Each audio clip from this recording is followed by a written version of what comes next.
seconds. Okay, that depends on which clock you use. Okay, I'm going to call the meeting of the Personnel Administrative Affairs Committee to order. Today is Thursday, February 13th, 2025. It is 7 p.m. and we are in the Aldermanic Chamber. This has been duly noticed in two places, including the city's website, in accordance with the requirements of RSA 91A2. Could the clerk please call the roll? Alderman Tim Senate is here. Alderman Thomas Lopez. Here.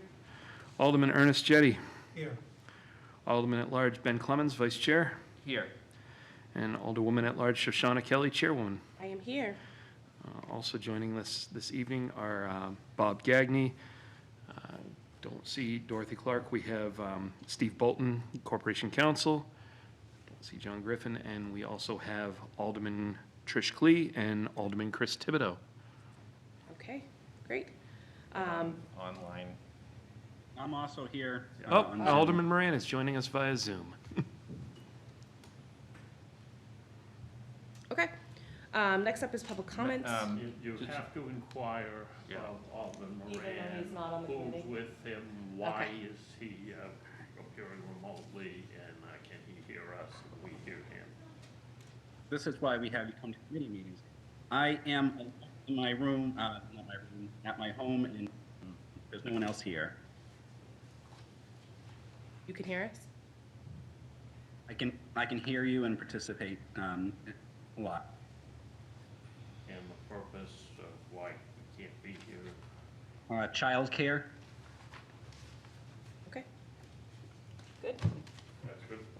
And just one further clarification, we can take voice votes because Alderman Moran is not on the committee. The committee can take voice votes or whatever, true. Yeah. Yeah. Okay. That's my understanding. Okay. Public comment. There is nobody from the public here. Communications. There are none. Interviews. We have none. Application to license hawkers, peddlers, itinerant vendors license. There are none. Appointments by the mayor. None. Unfinished business. None. New business resolutions. None. We are going to take some things out of order in terms of the tabled in committee so that we can have Bob Gagney, who is a consultant to the city, start first. So, tabled in committee. So we'll start with those items, correct? Yes, please. All right. So before us first, it's listed right. We have O24-041, increasing the elderly tax exemption amounts and the maximum allowed individual and combined net income and asset amounts. I will make a motion to remove from the table O24-041. We heard the motion as a discussion. There's no discussion on table. All those in favor? Aye. Any opposed? All right, now, for the sake of discussion, I will make a motion to recommend final passage. Motion before us is recommend final passage. Mr. Gagney, would you like to come join us?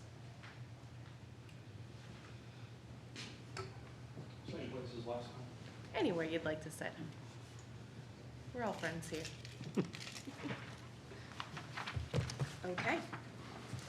So the last time it was before us, we had multiple questions. We had asked for Mr. Gagney to join us, so I'll open up for questions from the committee.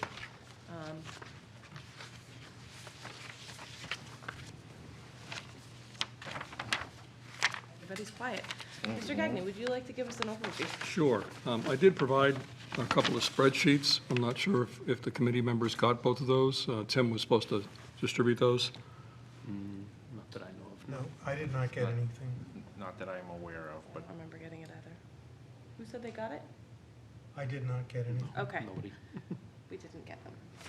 I did not bring any extra copies. Well, I'll explain what they are, and if you want copies, I can run downstairs while you do something else. We can do it, I can do it here. Okay. So the two spreadsheets, one is internal that I conducted. It was a survey of several towns as to what their limits are and whether they had the same limit for married and single or a different limit. And then the other is a survey completed by the city of Concord every year. There's about a dozen cities and towns that participate And I provided that because it's got more detailed information that you might want to look at. Okay. I think it's pretty important that you see this, so if we could get copies Yeah. I was distributed. just ready to do that. I apologize, I did ask that it be sent around. No, it's, you know what? We're all doing our best. Thank you, Trish. Alderman Clee.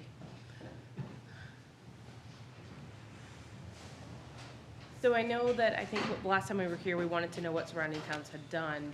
I know you just gave away your notes, but do you have a general summary of? I didn't find anybody in either survey, any town that didn't have a higher limit for married. That's very typical. And the average range in the towns that I took a look at was between 10 and 19,000. There were one or two that were lower, and maybe one that was higher as far as the differential. Okay. I don't recall the specifics of the Concord survey, except that pretty much every town offers a different limit For married and, for married and single. And by the way, that's the same argument, or the same information that would be provided for the disabled exemption, where you can have a different limit for married and single. Alderman Clemens? Yeah, I have a question through you to Corporation Counsel. So I know you might have been on the board previously, serving in this capacity as an alderman, when maybe the decision was made, or maybe you might know why. We kept the single and married the same. I know what the rationale was when that came about. Okay. It was to protect a surviving spouse. An illustration being, if you, for example, had a married couple, their combined income was 50,000, say. And our limit had been, I don't know, 54,000 a year for the couple. And it was substantial, at one time, it was substantially lower. So for the sake of argument, say 35 for a single person. Well, that 50,000 income for the couple, if it was made up of a pension of, say, $40,000 a year, and it was payable to the surviving spouse when the retired person who would earn the pension were to pass away, and that's typically one of the options in pension plans, that you can have it for the life of the two. So, and then you say, well, okay, and they each had a part-time job, and they were making about $5,000 a year apiece, and that accounts for the 50. Okay, the spouse that had earned the pension dies. Now the surviving spouse is still getting that 40,000 plus another 5 from their own work. The household is down now to 45 instead of 50, and the limit is 35. So that widow or widower, on top of losing their spouse, may have gone from not having to pay any taxes to not qualifying for any exemption at all. And the expenses in the household may or may not have gone down that much, but you might be facing an additional expense just in taxes of $8,000 a year. And the idea was to guard against that. How often something like that happens, I have no idea. I've got no idea if anyone did any research at the time. We're talking something that was probably at least 25 years ago. So that was the rationale as explained to me. Thank you. I appreciate that, that explanation, as at least to, you know, the historical context of why we might have done this. So I appreciate that. Madam Chairperson? Yes. Alderman Jettie?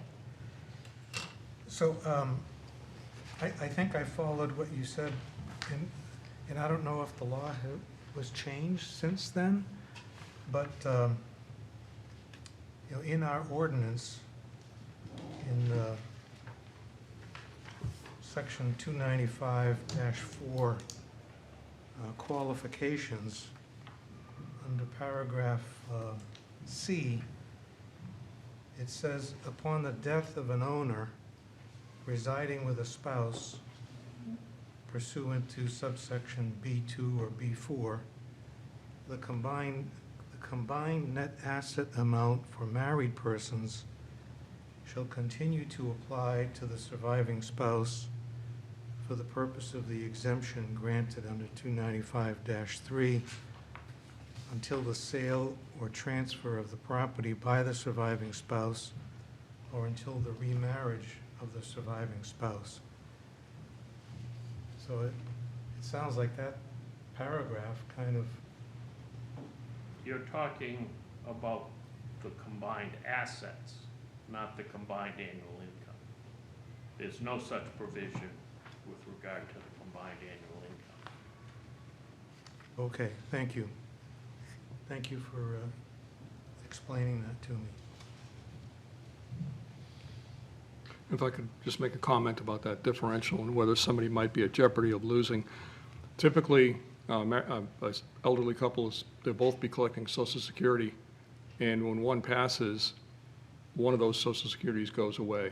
Usually, the highest one remains. So if the husband passes away and he was getting more Social Security, the wife will get his amount, but only get the one. So if your differential's $10,000 or $12,000, it's very likely that that income amount will drop if one of the two passes away.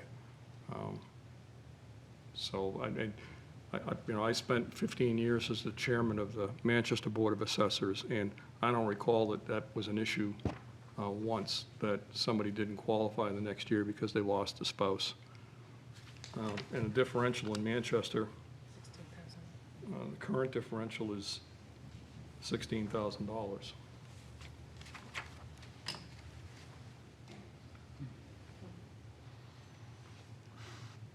So if you've all got the spreadsheets, there's a couple things I'd like to go over. So, there was some talk, some public comments made about what the city could afford to offer as a benefit. But it talked about, with a tax base this high, you can offer a certain benefit. It's not really a good analysis. It would be the same thing as saying, well, geez, you own a $500,000 home, you should be able to afford to pay your taxes. It's that similar kind of thing. The better test is, how much of your tax base are you giving up in exemptions, right? Because that's what's happening, is if you have an exemption, you're going to give up some of your tax base. And if you look at the black and white survey, I did include how much value each of these towns is giving up with the exemption. And Nash was the highest at 1%. The next highest is Manchester at 0.85%. And on the color printout that Concord puts together, it includes all exemptions, and Nash was at 1.085% of their tax base is given up to exemptions. I'm not saying that's good or bad. I'm just saying that, if you're going to look at the affordability, what can the city afford, that's a way to look at it, because that's going to impact your tax rate.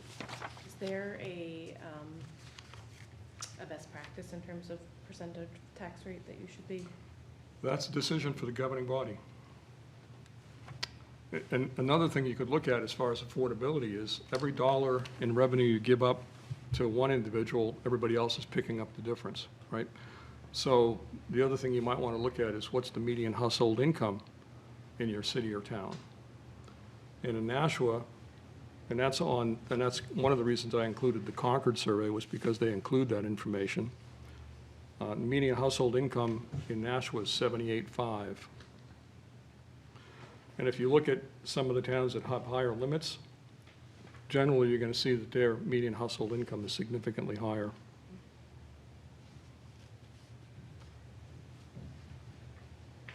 Alderman Clegg. Thank you, Madam Chair. This is an argument that I made every time we've come here, whether it be the veterans tax credit or whether it be these exemptions. And while I say that I understand and I agree with these, I have in my hand here the DRA. If you go to the DRA website, you can pull up all of the veterans tax exemption, the elderly exemption, the blind exemption, the disability exemption, and you will see, as this is showing, that Nashua gives more than any other municipality in the entire state. If you just look at the veterans alone, we give so much more. I think that's wonderful. I think it's great that we do so much for it. But as was pointed out, every dollar we give. Now, I think that this document that we have here, in raising the numbers up, is a good, it's a good raise. I think it brings everything up. If we start to separate married and single, I would probably recommend that we put in a lower single rate, not a higher married rate. Start to look at how we compare to the other communities. I wouldn't say bring up a higher married rate. I would say bring down a lower single rate. That's not going to go over well with the community. So think really long and hard before you want to separate that. That's just one voice, one recommendation. Our median income, I look at Hollis, and Hollis is a very wealthy community. And yeah, they got a higher, they may have a higher eligibility, but they've got a higher income. But now look at their exemption. Their exemption is much lower than ours, and their values are much higher than ours. We're giving a much, much higher reduction on our property values than they are. You have to take all of this into consideration. So I'm just saying, look at the whole picture, not just that one little thing. This DRA document really looks at every single municipality. And I think these documents are great. You know, it does take certain communities, but when I'm looking at Hollis and Derry, yeah, it's okay to look at Salem and Manchester and Concord. I would kind of compare us to those, but when I'm looking at Hollis, and then overall, when I'm looking at the exchange of the tax base, and we're 1%, and none of those others are anywhere near us. So, okay, I'll get off my soapbox. Thank you. Alderman Clemmons? Thank you. One of the things that, I think is important to remember too, though, is that in the last few years, and especially with this last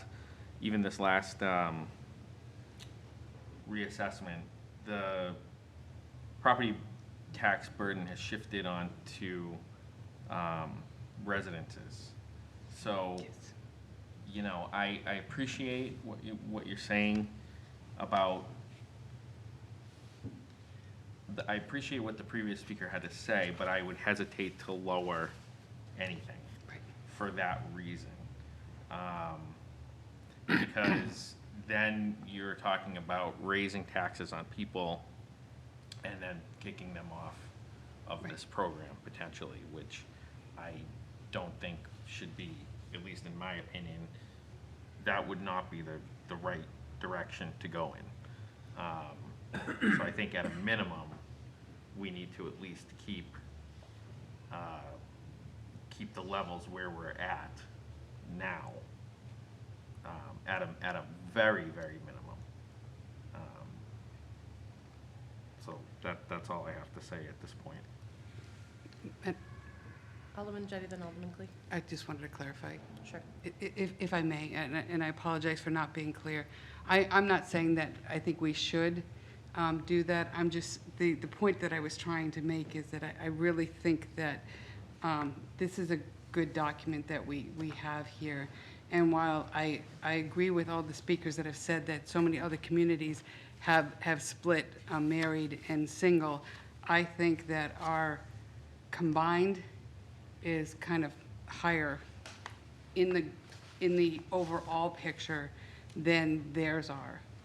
When we're looking at the exemption, and when we're looking at the asset limit, and when we're looking at the overall picture, I think our combined is still better than what they're doing. If you just look at that one little aspect, you may say, oh, no, they've got a 60,000 and we're only going to 54,000, we're only going to 57,000, and they've got a 60,000.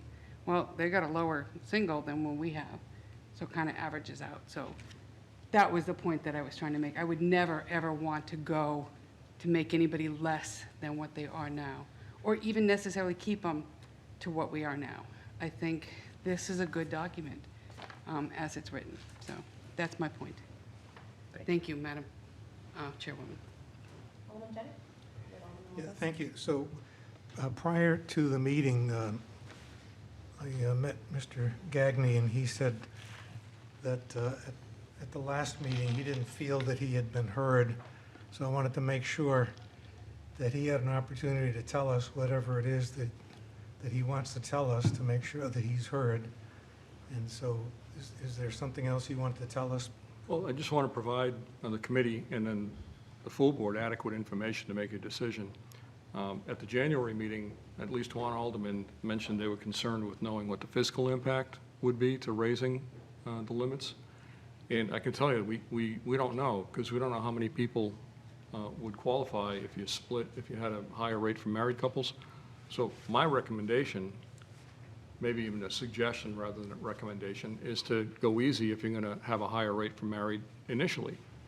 Like keep it at 9,000 or 10,000 and give us a season or two, a year or two, to see how many get added to the rolls with the exemption who otherwise would not have qualified.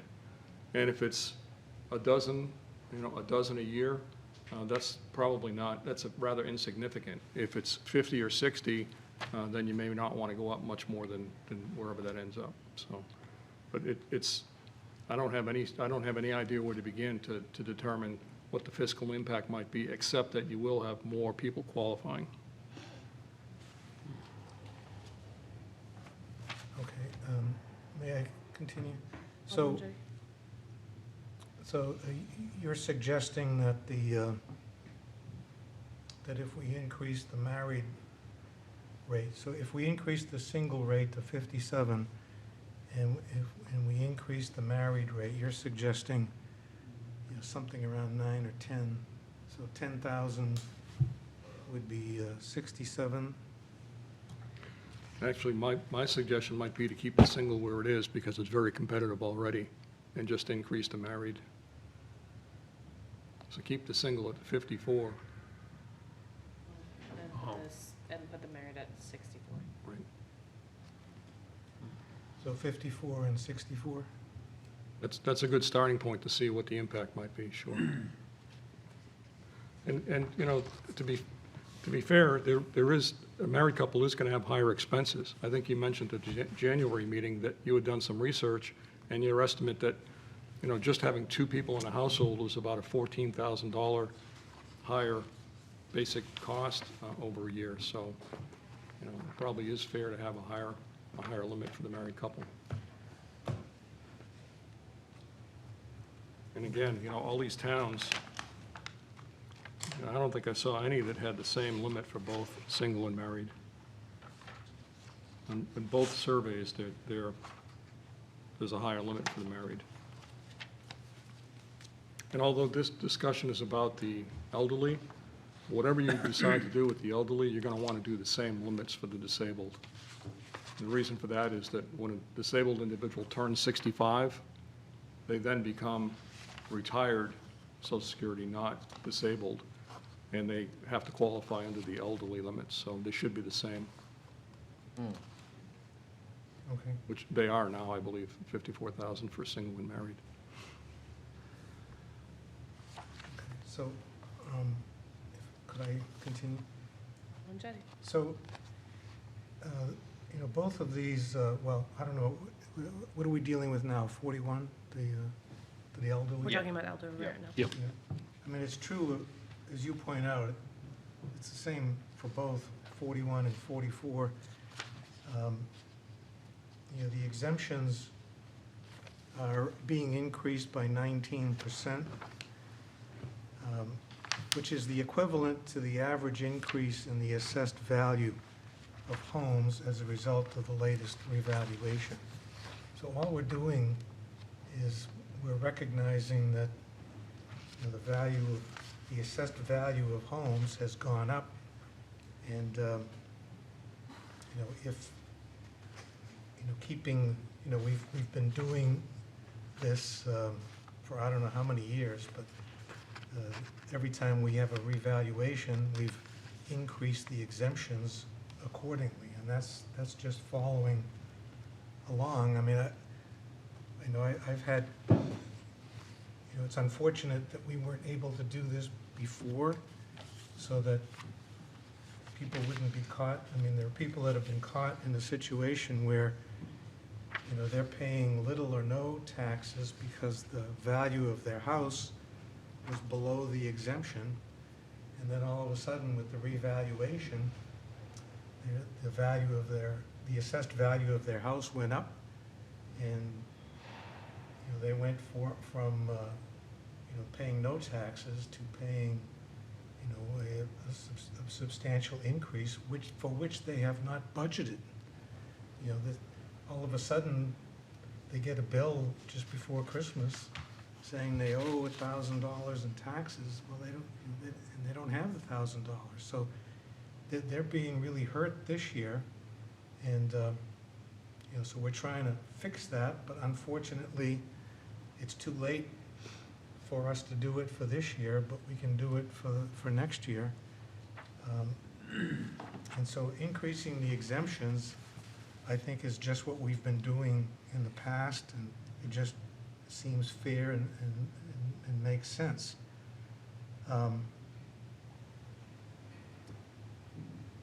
The ordinances also raise the income and asset qualifications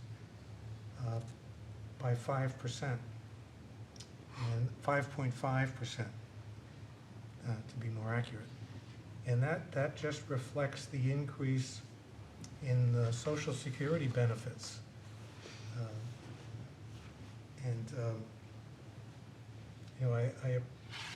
I appreciate Mr. Gagne's suggestion about not keeping it the way it is and not increasing it.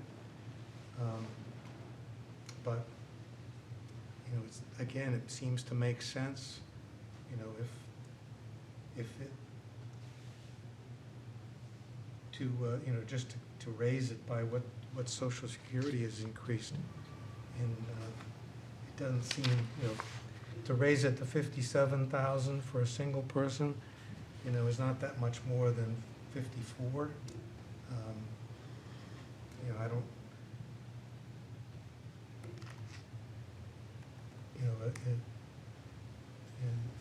If you feel strongly that it's not the case, it doesn't seem like that $3,000 would make that big a difference. But if you feel differently, Mr. Gagne, please say so.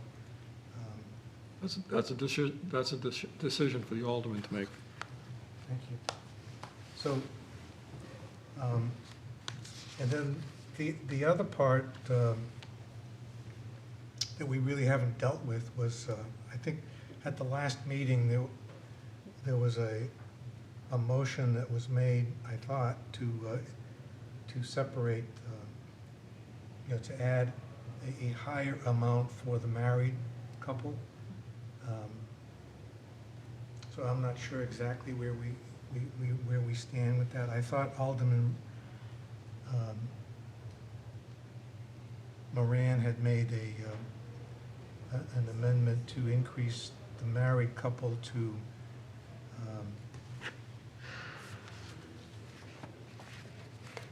I think it was 75,000. But I think some amount should be made to increase, to make that distinction, and I think Mr. Gagne agrees with me on this, to allow for a married couple, and adding an increased maximum income qualification for a married couple is consistent with the enabling legislation and recognizes that two people cannot live as cheaply as one. Although two people can share the expenses of, mortgage, taxes, utilities, insurance, they incur extra expenses for healthcare, food, and clothing. And the average healthcare cost in New Hampshire for people over 70 is around $10,000 per year, and for food, another $5,000 per year. So that's $15,000, and that's that's $15,000. And for you add clothing, and we get pretty close to the $75,000 number that Alderman Moran has suggested. The enabling legislation, when it when it was first set up, it provides for if a city or town adopts this enabling legislation, which we have, when it was first set up, they contemplated that the married amount would be 150% of the single amount. So it was much, of course, the amounts were much lower back then, but they anticipated that it would cost about half as much for that extra person. So, what's being proposed by adding a different amount for a couple, is not unreasonable and is consistent with the enabling legislation. So, I guess I need to know, whether did we ever amend it? What's the status? Does anybody remember? We couldn't have put it on the table without a motion standing, and Alderman Moran couldn't have made a motion in this committee. So,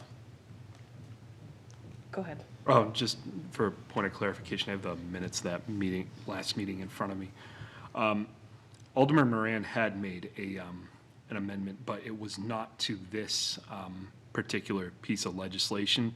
It was to a piece of legislation where he was the primary sponsor. And so that is the amendment that he had put forward. And it failed. Did it fail? It was the elderly one. I'm gonna have to track. No, it got tabled. So you must have because- withdrawn your motion if it got tabled.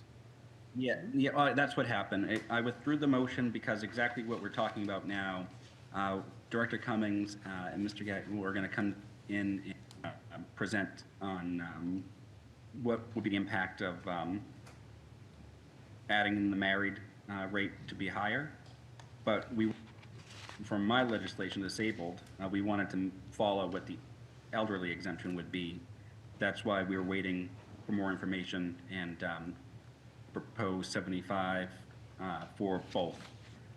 But obviously, I can only make that motion on the legislation which I'm a sponsor for.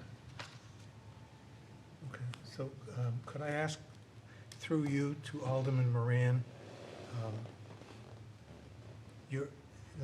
the motion that you talked to was to 044, and you had talked about raising the married amount to 75,000. Is that still your intention, or are you planning on changing that? I was going to ask a member of the committee to make that motion after members of the committee had discussion. When I came up with the number 75, I think you also had something closer, around 72, when we spoke at another point. But I looked what was in the middle of the other towns and cities, and I landed on 75, which was about the median rate or so to surrounding communities. Alderman Clements? Oh, sorry, no, go ahead, I'm sorry, go ahead. Okay, so just to get it on the table for discussion, I'd like to make a motion to amend O-24-041 by amending paragraph 2, section 295-4 qualifications, subparagraph A, subparagraph parenthesis 2, by striking the number 57,000 appearing at the end of the third sentence thereof and replacing it with the number 75,000. Got the motion.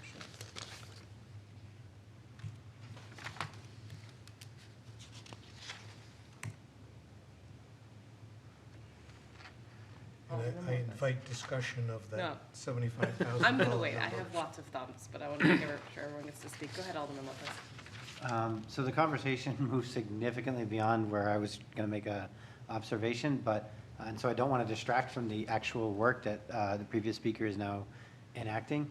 But I did wanted to point out that the comparisons that we have of other cities are in New Hampshire. So they're subject to New Hampshire's tax structure and the overall situation, but Nashua is much more diverse than most of the cities that are represented here, and it's larger as the second largest, so, I mean, obviously, we're not bigger than Manchester, and probably around as diverse. We can't straight compare numbers across different communities that represent different members, because as was pointed out a few speakers ago, when you give someone exemption, you do shift that burden onto other taxpayers, but Nashua has a larger tax base than a lot of other places, but the individuals that are here may also be, you know, greater representation of elderly or disabled. And if you're a person who's making, you know, obviously elderly on a fixed income or a limited income befitting, you know, your life accomplishments, or you're disabled and you have limitations too, then the amount other people are getting doesn't really help. We constantly point at Nashua as being one of the best places to live in the country. That's not true if you're homeless. It's only true if you're able to benefit from those services. So I think the amount that we exempt is important to compare to other communities only insofar as we don't go wildly out of character, but we have to consider the quality of living here in Nashua and really the value we place on keeping a diverse community here, because we could slowly, inadvertently, gentrify our disabled population out, or even make it inaccessible to the elderly, but then we lose the character of Nashua, and we lose people with a lot of things to contribute beyond their tax contribution. Well, as I said, the previous speaker kind of moved us past that, but just wanted to observe it. Alderman Clemmons. Thank you.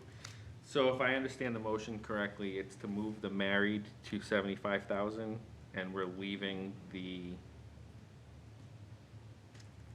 single at 54 or the single at 57? The single would be 57, Okay. and the married would be 75. Okay. I'm not sure how I feel about that. I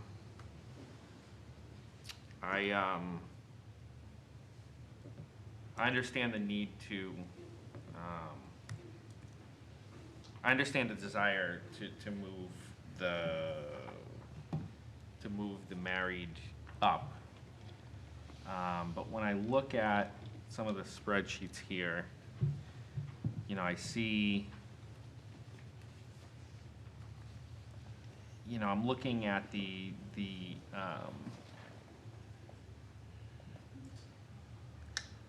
like, for example, I'm looking at some of the elderly exemptions, and I don't see that, you know, Portsmouth goes to 70,000.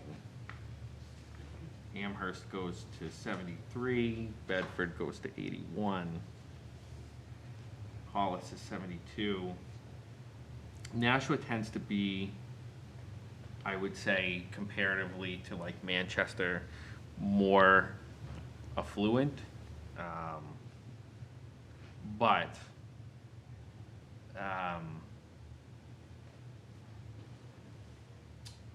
you know, it's hard for me to put a number on that, because what is you know, a struggle for somebody may not be a struggle for somebody else. And it just depends on, sometimes it depends on your lifestyle. It depends on your health in some cases, as was mentioned. If you're a healthy person and you don't have a lot of expenses in that regard, maybe you can live more comfortably on lesser of an income as opposed to somebody else. There's a lot of variables in here. So, I know that the poverty income limit in New Hampshire, or the poverty rate is considered, I think, I just did a quick Google search, everywhere I could see is $50,000, which I can't even imagine. So, and I think that's like a household of 4 people. So we're talking about an area that I just don't know enough about, I guess, to make a decision, is what I'm saying. Alderman said it. Thank you, Madam Chair.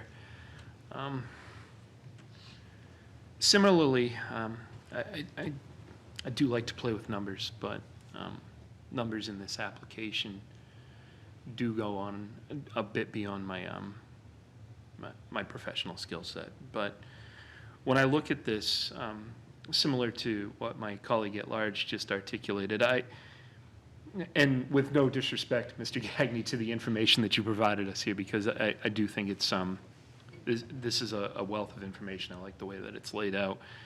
But I kind of zero in on municipalities like Manchester and Concord.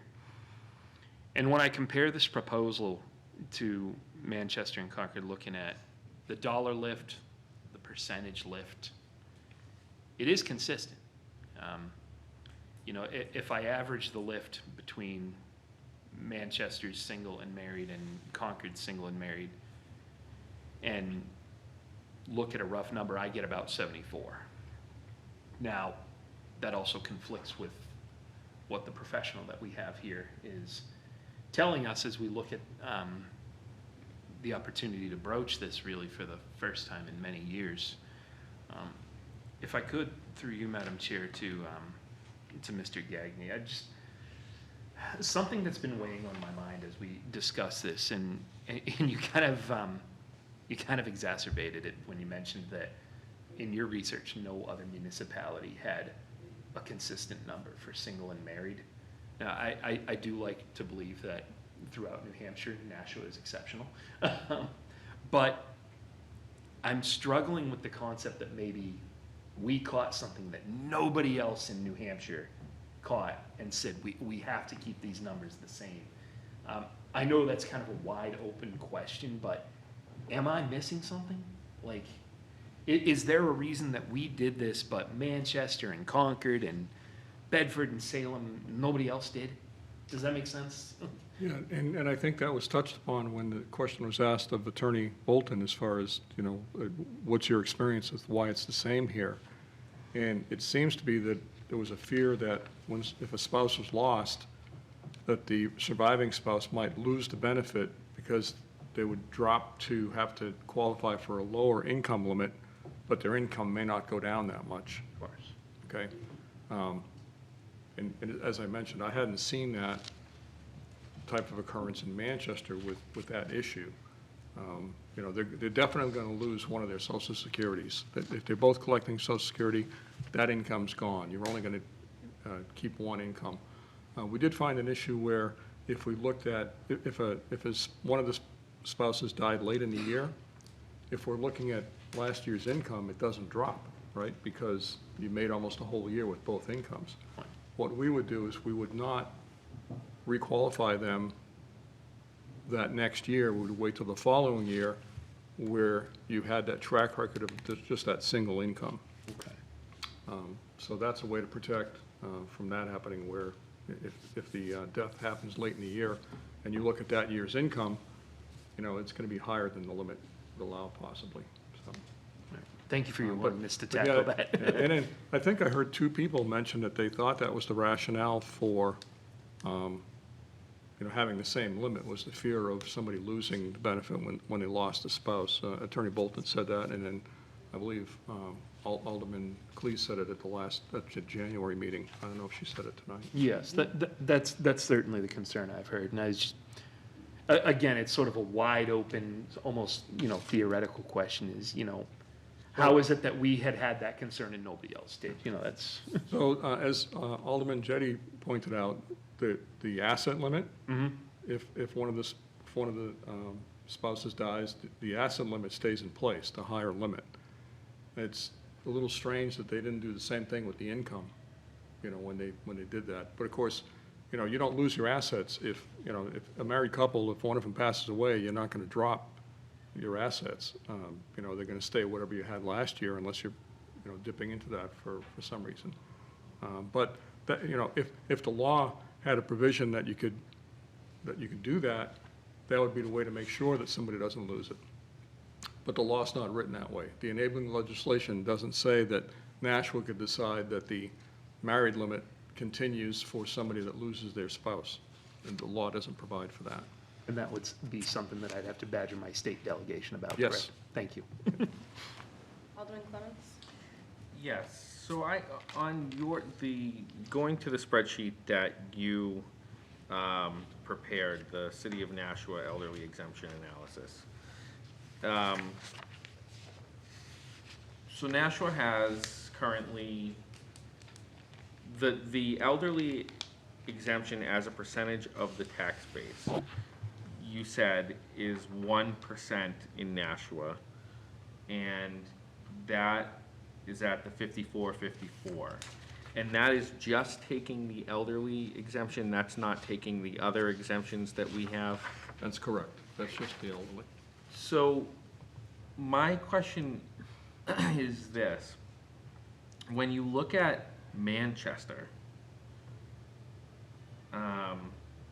theirs is 0.85, and they have a $16,000 difference between the two. Their single is less, but their married is higher than us. Could that be the explanation as to why it is less than why theirs is less of their overall percentage of tax base? Or do you know why that number is lower, or why it could be? I think just fewer people qualify, and I believe the benefit amount is, the benefit amount is definitely less in Manchester, but it's been since '21 that they did a reval, right? So their values aren't at market. But even beyond that, I think that that benefit amount in Nashua is more generous on the 65 to 74 and the 75 to 79. So there's different benefit amounts.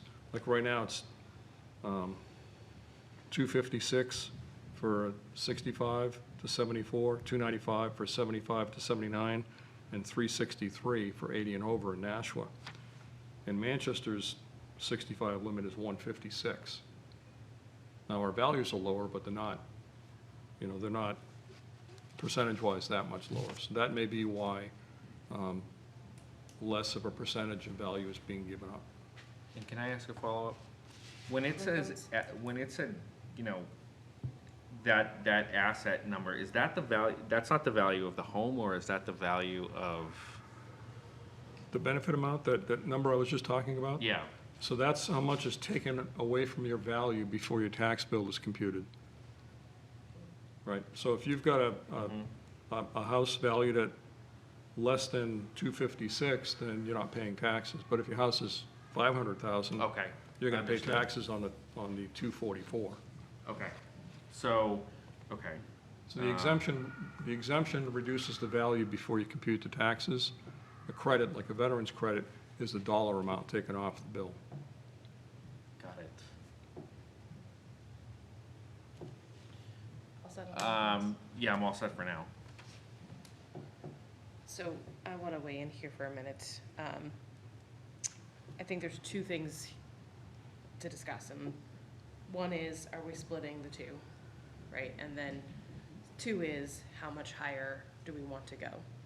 Now, if I remember what you said correctly, you thought that it should be 54 for individual and somewhere in 64 to kind of pilot this. Is that what you said? That is what I said. Okay, I want to make sure I had that. And that would be if there's a serious concern about the fiscal impact. And we won't know until we roll it out. Right. So where I land is that I think this is important legislation. I think it's important to make sure that we're taking care of our elderly population, and there have been very vocal people in here asking us to do this, so I appreciate that. I land a little bit more fiscally conservative here, as we're being potentially advised on. I would rather us keep the 54 where it is, because we are one of the highest, and then play a little bit with that higher level, but 75, again, puts us at the highest. So I would love to inch it forward, see what happens, and then if we would like to push it forward more, that's fine.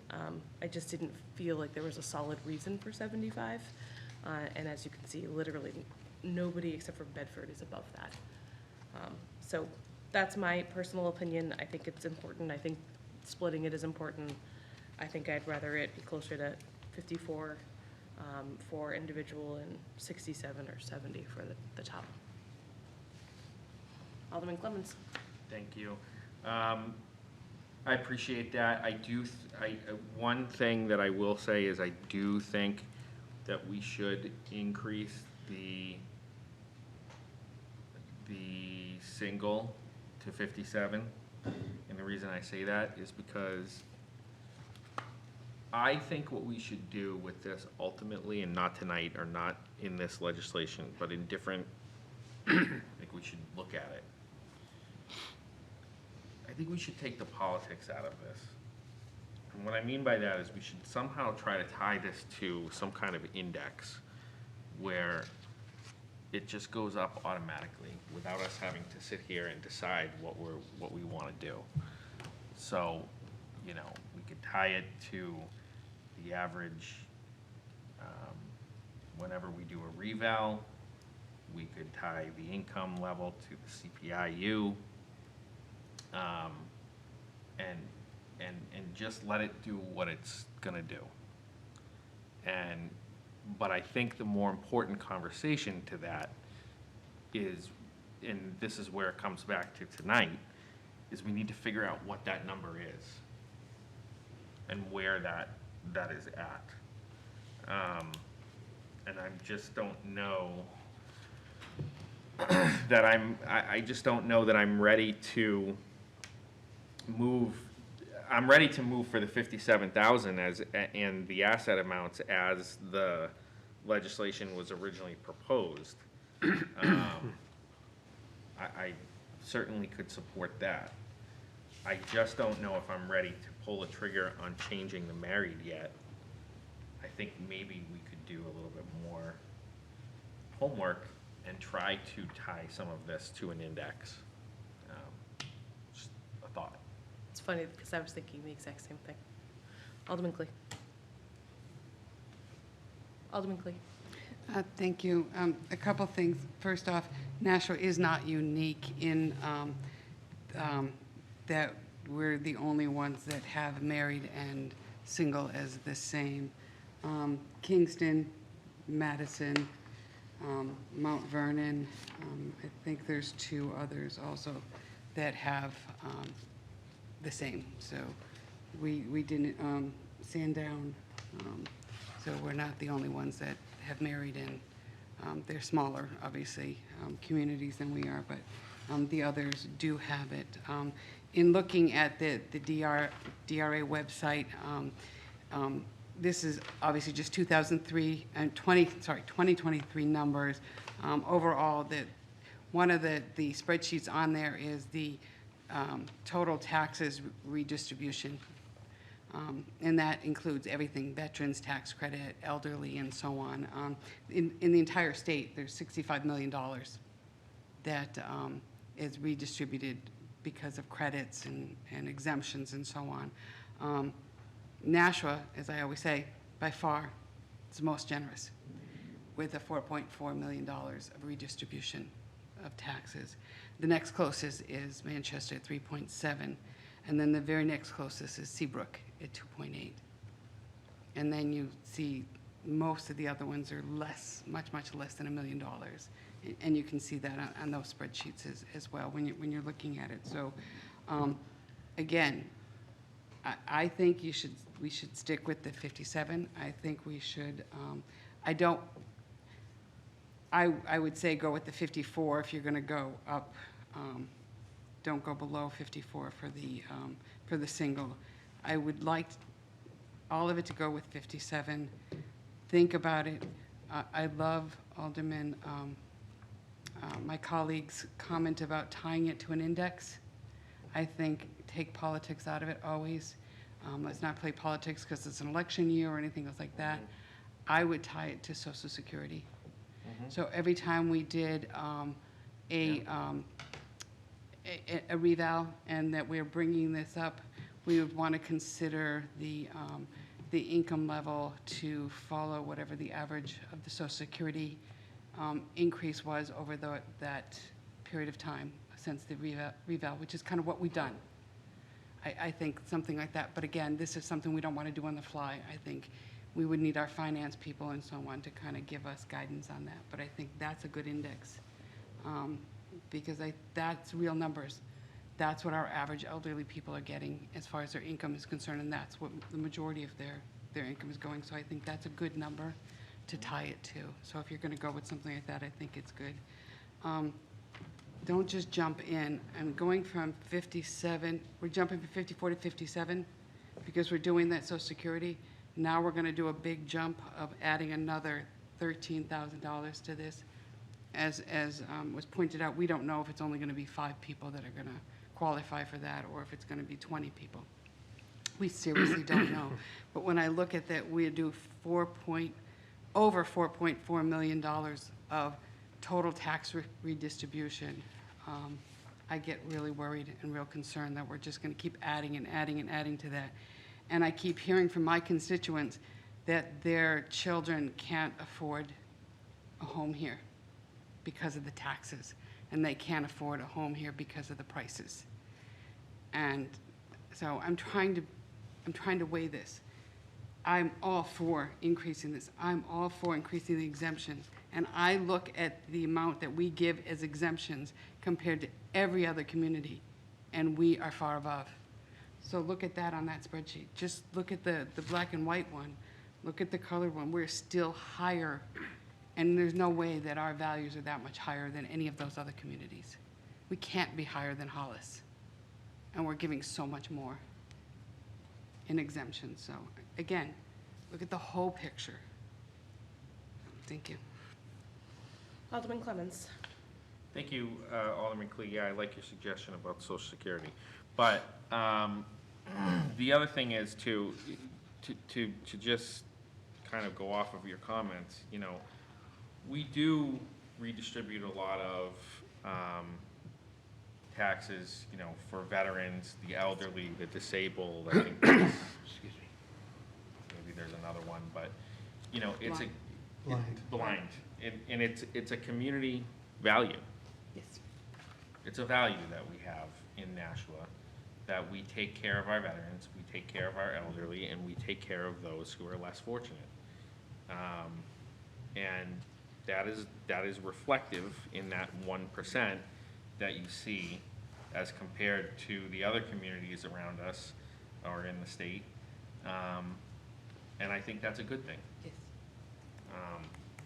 So I just wanted to state that. I think it's a good value to have.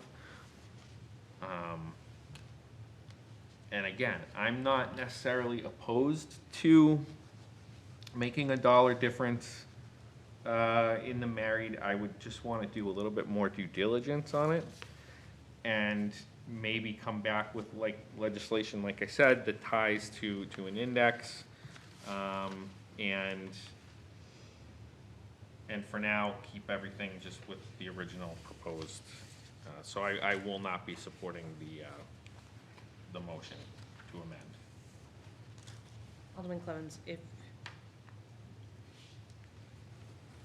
So, I think your point about due diligence is great, and we've you know, brought the consultant back, we've talked about, you know, we've had much more information in front of us.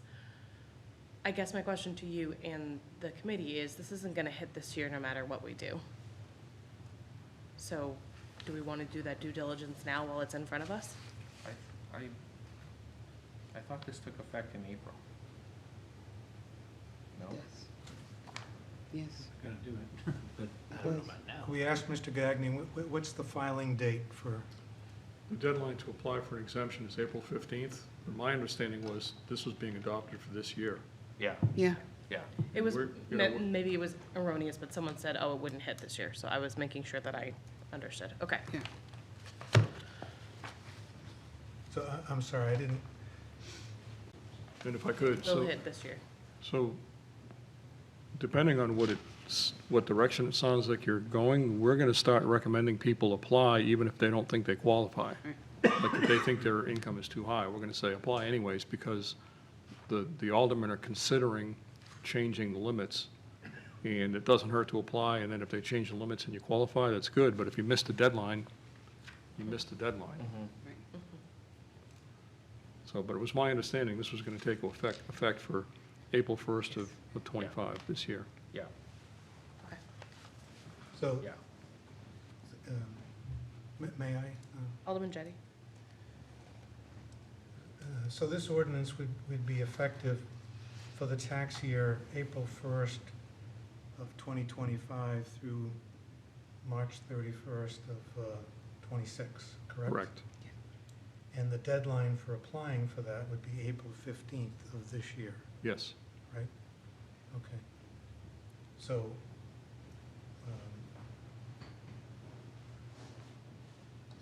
I think it makes sense and it behooves us and it's, you know, to be fair to everyone, if we're going to make a change, we need to make a change.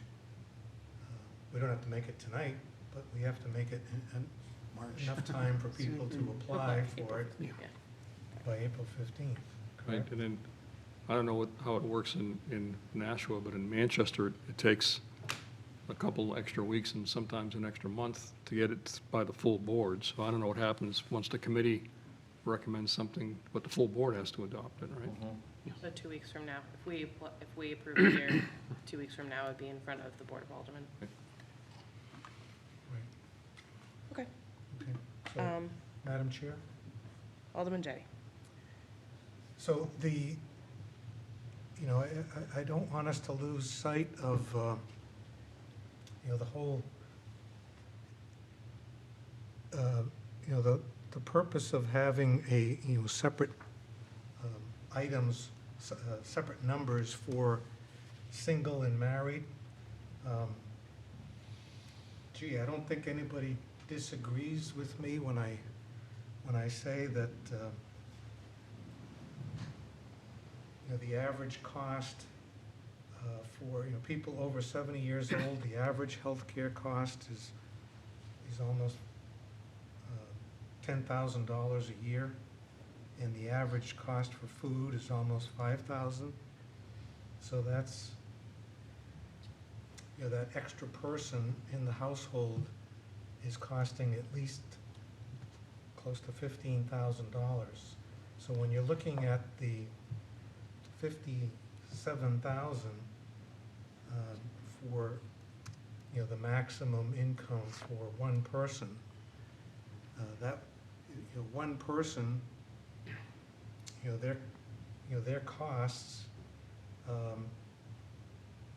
are less than two people, living in that same house. So so the ability of one person to manage the taxes for that house, the income that they're drawing from, they have less expenses that they have to pay with that income. When you add a second person, you're adding at least 15,000 more in expenses. So that's the justification for, having a larger maximum income for two people, a married couple, as opposed to just the one person. Now, you may think that going to, 75,000 is too big a jump, So maybe, maybe, I think Mr. Gagny suggested 9,000, so, maybe that's a more reasonable number. But I think it's, I think the justification for having two numbers, one for a single person and another one for a married couple, is logical. So I would hate for us to reject that concept just because we think the 75 number is too high. If you could live with a lower number, let's, somebody suggest a lower number, and we can talk about that. But I think the argument for having two separate numbers is a logical one, and, Alderman Clee points out that we're not unique. There are, 4 or 5 other towns. They're But- small, they're tiny. But the majority of towns do make a distinction, and the enabling legislation made a distinction. And the justification for our having a single number, is, as Attorney Bolton pointed out, is the justification that he remembers. I'm not sure, it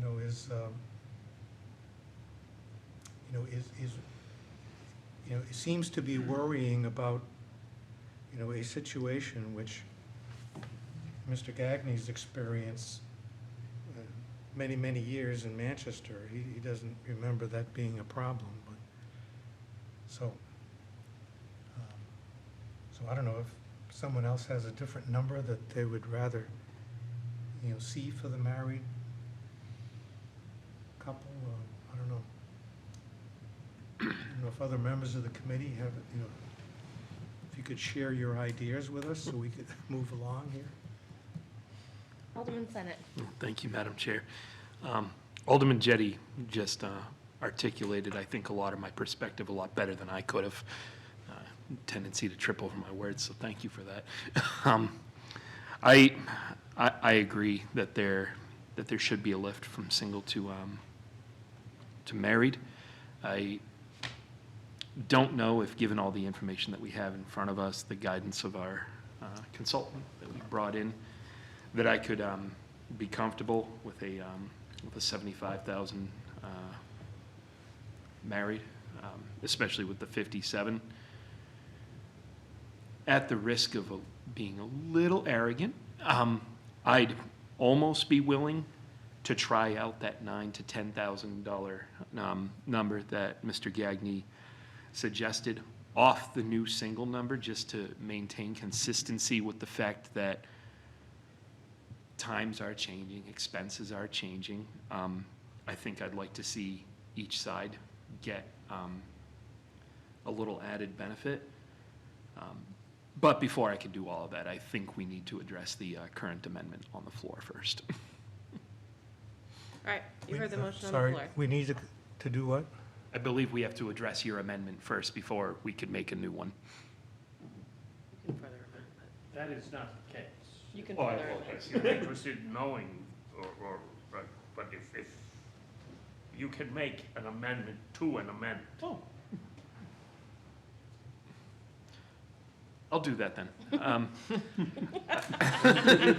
I'd like to propose an amendment to the Jettie amendment to amend 024-041 295 4A2, the language stating, or if married, a combined net income from all sources of no more than 57,000, by striking 57,000 and replacing it with 67,000.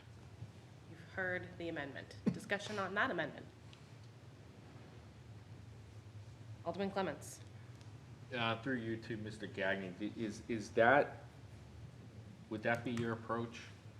I know it's been said, I just want to hear you say it again or clarify.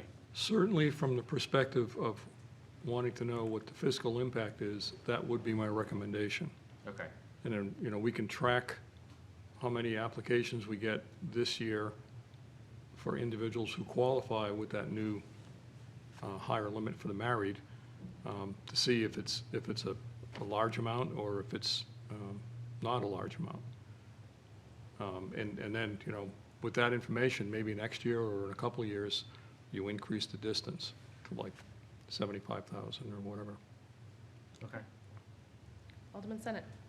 Just to follow up on that, Mr. Gagny, knowing that I didn't take your entire guidance there by bringing the single down to 54, but rather keeping it at the proposed 57, is that still a reasonably tempered approach in your opinion? Yes, I believe it is. All right, thank you.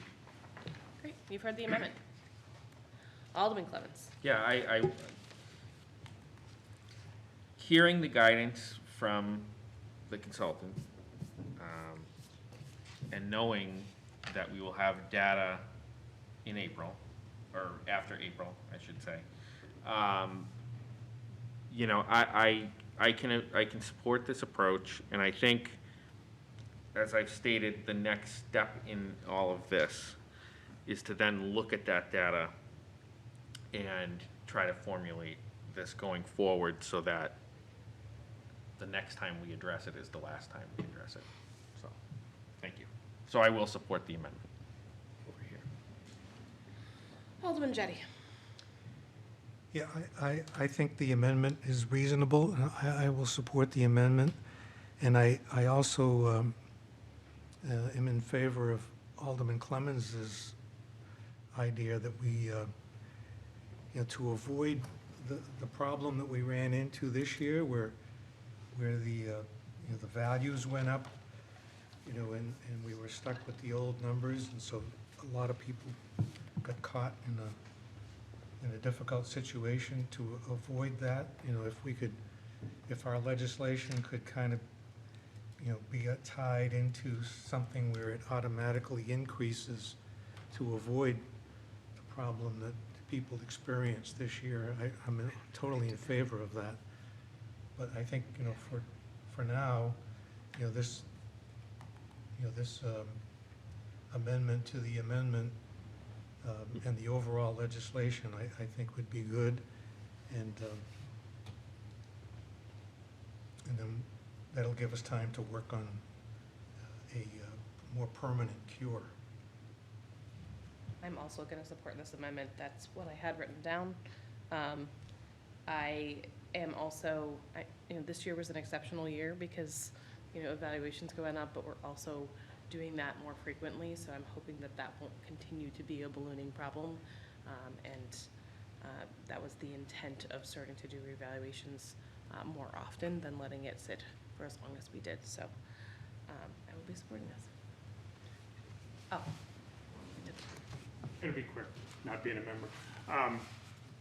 And I don't know if voting on the amendment would come first or whatever, but it brought up a very excellent point about if a spouse dies, do we have currently in our ordinance when some kind of threshold for if they passed away in November versus passing away in February, and when they would take advantage of that? And then curious if we don't have that written anywhere, should that be written in somewhere? And then my question to you was, how, in your experience and your research, other towns handle, how do they handle that?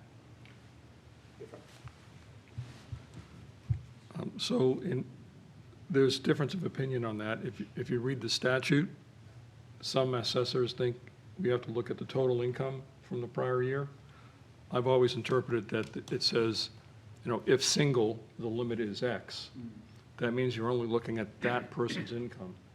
So even if I'm requalifying that individual in the year after the spouse dies in November, I'm going to exclude the spouse's Social Security from that. I'm only going to look at the surviving spouse's income. So that's, it's not written in ordinance, but I can make sure it's part of the policies and procedures in this office. We don't want to have somebody lose it for a year because you're reading the statute differently than it could be read. And to be honest, I've never been challenged with an appeal of somebody saying you shouldn't have you should have counted that income and that person not receive the benefit. Of course, it's private information, you know, we don't share that income information, it's confidential. Nobody gets to see that, including this board. You know, the way the statute's written, that, we have to retain that as confidential, and when we're done making a decision, it gets destroyed. Thank you. Alderman Clemmons, then Alderman Moran. So that being said, through you to Attorney Bolton, could that be added to the ordinance? Would you recommend it? I think what Mr. Gagnon just described is a very reasonable interpretation of the existing law. I think monkeying around with things can do more harm than good. Point taken. Yeah, I agree. I was gonna say here, but, you know, again, I read the statute, but others have read it differently. So if you put something in your ordinance and somebody reads it and says, well, that's counter to the statute, you're opening yourself Yeah. up for issues, so. Yeah, got it. No monkeying around. Alderman Moran? Thank you. I'm very supportive of everyone coming to a compromise on the new, potentially new rate for them. I did just want to point out one piece of information that I learned through this process that I found was very interesting, and it's not included in your Excel documents, but there is one town that goes above and beyond for their elderly community, and that's Wyndham, and they, I believe, correct me if I'm wrong, have a tax exemption of 100%. Like, no one who is elderly pays property taxes, or something around that that topic, which I found very interesting, and obviously not a direction anyone would really want to go in, because we do need revenue to pay for things. But there are that one town does have an exceptional way that they treat their. I can certainly see the benefit. And I would ask Alderman Moran to stop into the office someday and we can have a discussion about what their rationale was for doing that. Because it's not, in my opinion, fair to the rest of the taxpayers, but we can have that discussion if you want to stop by the office. Oh, I would love to talk about it, but I would never support that. And because we do need to pay for services. But I would definitely like to learn more about the history of why they're out. Okay. Everybody's heard the motion. Is there any additional discussion on the motion? All those in favor? Aye. Any opposed? That motion carries. Next piece of business, please. Just to be sure you understand where you are now. Oh, that's amended. You've Now we have to, amended the thank amendment. you. Now we have Jetty. Now you have to vote on Thank whether you. to, really you're proposing to the full board just to amend the proposed ordinance. Okay. So now we have to, And then if that passes, you would Recommend. want to vote on the ordinance to recommend or not recommend the ordinance as it has been proposed to be amended. We just approved the amendment. So two more The motions. amendment to the amendment. so this is, now we have to approve the new amendment, is what you're saying. Well, you have to approve Jenny. to amend the, to Send it. propose to Jenny. amend the ordinance. Right. If you don't actually amend anything, and you don't actually pass anything, you just recommend to the full board. So now you have to amend it with the So just for my 67. future reference, would it have been cleaner if Alderman Jettie had just rescinded his motion and then we had made the motion? That's also a possible way Okay. to do it. Great, good to know. I mean, whether that's an extra step or a lesser step, I don't know. Okay. Real quick, just for further clarification, Attorney Bolton. So would the amendment, or the motion that I made, I listed it as an amendment by Alderman Senate to amend the proposed amendment. Would that be accurate for this purpose? Yes, Okay, and so but now. you don't have to be, I mean, very often we're not as finicky about that, but Well, I'm typing, so nobody has to decipher my handwriting. that would be just fine. So the next motion is to approve the amendment. Yes. You need to make it. Okay, so now I'm going to make an amendment, or a motion, to amend You 024. actually don't have to do that. No? No, because the previous, There's been a motion made Okay. to recommend passage. Then there was a motion to amend that, and then there was a motion to amend the amendment. That Right. passed. So now you're back to the motion to, basically, Amend. to propose to amend the ordinance. Okay. Right. So I'd like to make a motion to amend as amended. No, you don't have to do that. We Oh. just take a vote. That's what. All right, all those in favor? Aye. Any opposed? Okay. Now it's before you now. No one needs to make the motion. You will vote on a motion to recommend As amended. final Amended, passage. final passage, With the correct. proposed amendment. Aye. All those in favor? Aye. Aye. Well, That was so clear. without objection. I believe that motion carried. Yes. Okay. Moving on. Do it all over again. All over again, yeah. So next I will make a motion to remove from the table O24-044. You heard the motion? All those in favor? Aye. Any opposed? Okay. All right, now, we have O24-044, increasing the blind tax exemption and the disabled tax exemption and qualifications. I'll make a motion to recommend final passage. Motion before us, recommend final passage. Believe we should probably amend this. Alderman Clemmons. Yeah, I make a motion to amend. The single line of 57,000 and then the married line to 67,000. Does everyone understand the motion? Did you have something to say, Well, Mr. I Gagnon? was just going to jump in and say, you need to amend that dollar amount before you approve the, move the. That's what I just made Yeah, a that's- motion, yeah. That's the motion he's Th- making. That's yeah. my motion, So is they to match. amend, yeah. Yep. That was what you recommended Yes. for them to Yes. match. Okay, Yep. great. And just for the public's sake, this is the, this is the blind, and I want to get it right. It's the blind tax exemption and the disabled exemption. Just And- to clarify, there's no income and asset limits for the blind. Yeah, yeah. So it's just, you're just amending the income Yeah. limits for the disabled. So what this does is it keeps it in line with what we previously did on the other ordinance. Which was recommended by our council. Okay, I mean, our advisor, not our council. Okay. You've heard the motion. Discussion on that motion, Alderman Jettie. Just to avoid any confusion to the public, so 044, there are two parts to it. One is the blind exemption, Yes.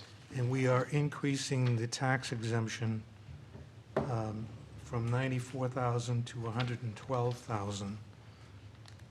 And then on the disabled, we are increasing the exemptions, the exemption the exemption from 256,000 to 305,000.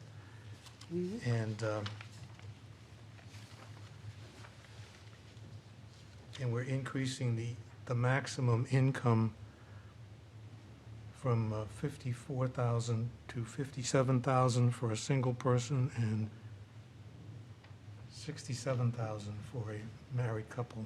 Correct. Yes. Alderman Lopez. Does the sponsor of the motion have anything to say? It looks like he's laying low on Zoom. No, I had raised my hand to make that motion, but Alderman Clemmons beat me to it. I had followed the, once the elderly came out from the mayor, I reached out to Corporation Council, and just like I did the last budget, and brought this forth to make sure everything is even. Okay. You've heard the motion. All those in favor? Aye. Any opposed? That motion carries? Final passage is amended. Yep. Thank you made for the your help, motion to Mr. recommend Gagnon. final passage as amended. All right, all those in favor? Aye. Aye. Any opposed? That motion carries.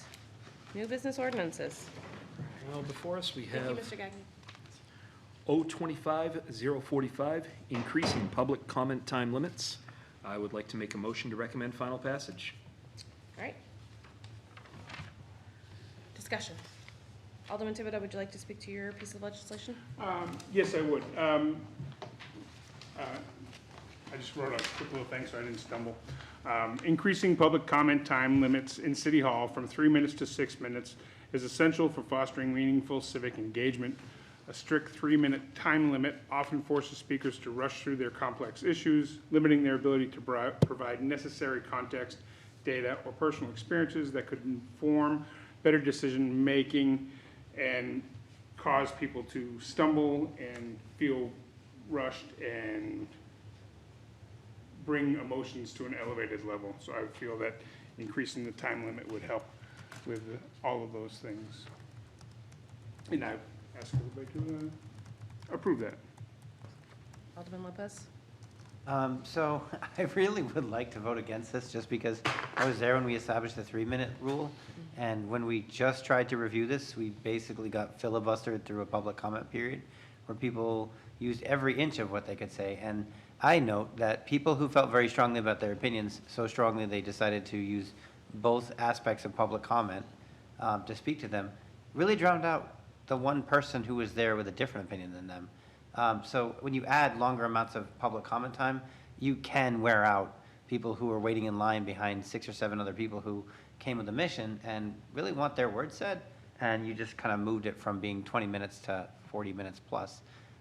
So again, I kind of want to vote against this because I know there are going to be some people who are going to misuse it because they'll take every inch they can get and then use that inch to complain about not having more inches.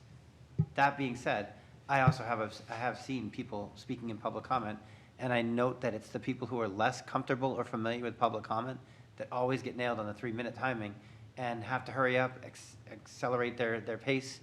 And I do think it is disproportionately unfair to them, just because if you're not an accomplished public speaker, you might stutter, you might stammer, you might lose your place on whatever notes you have, and you might need the extra minute.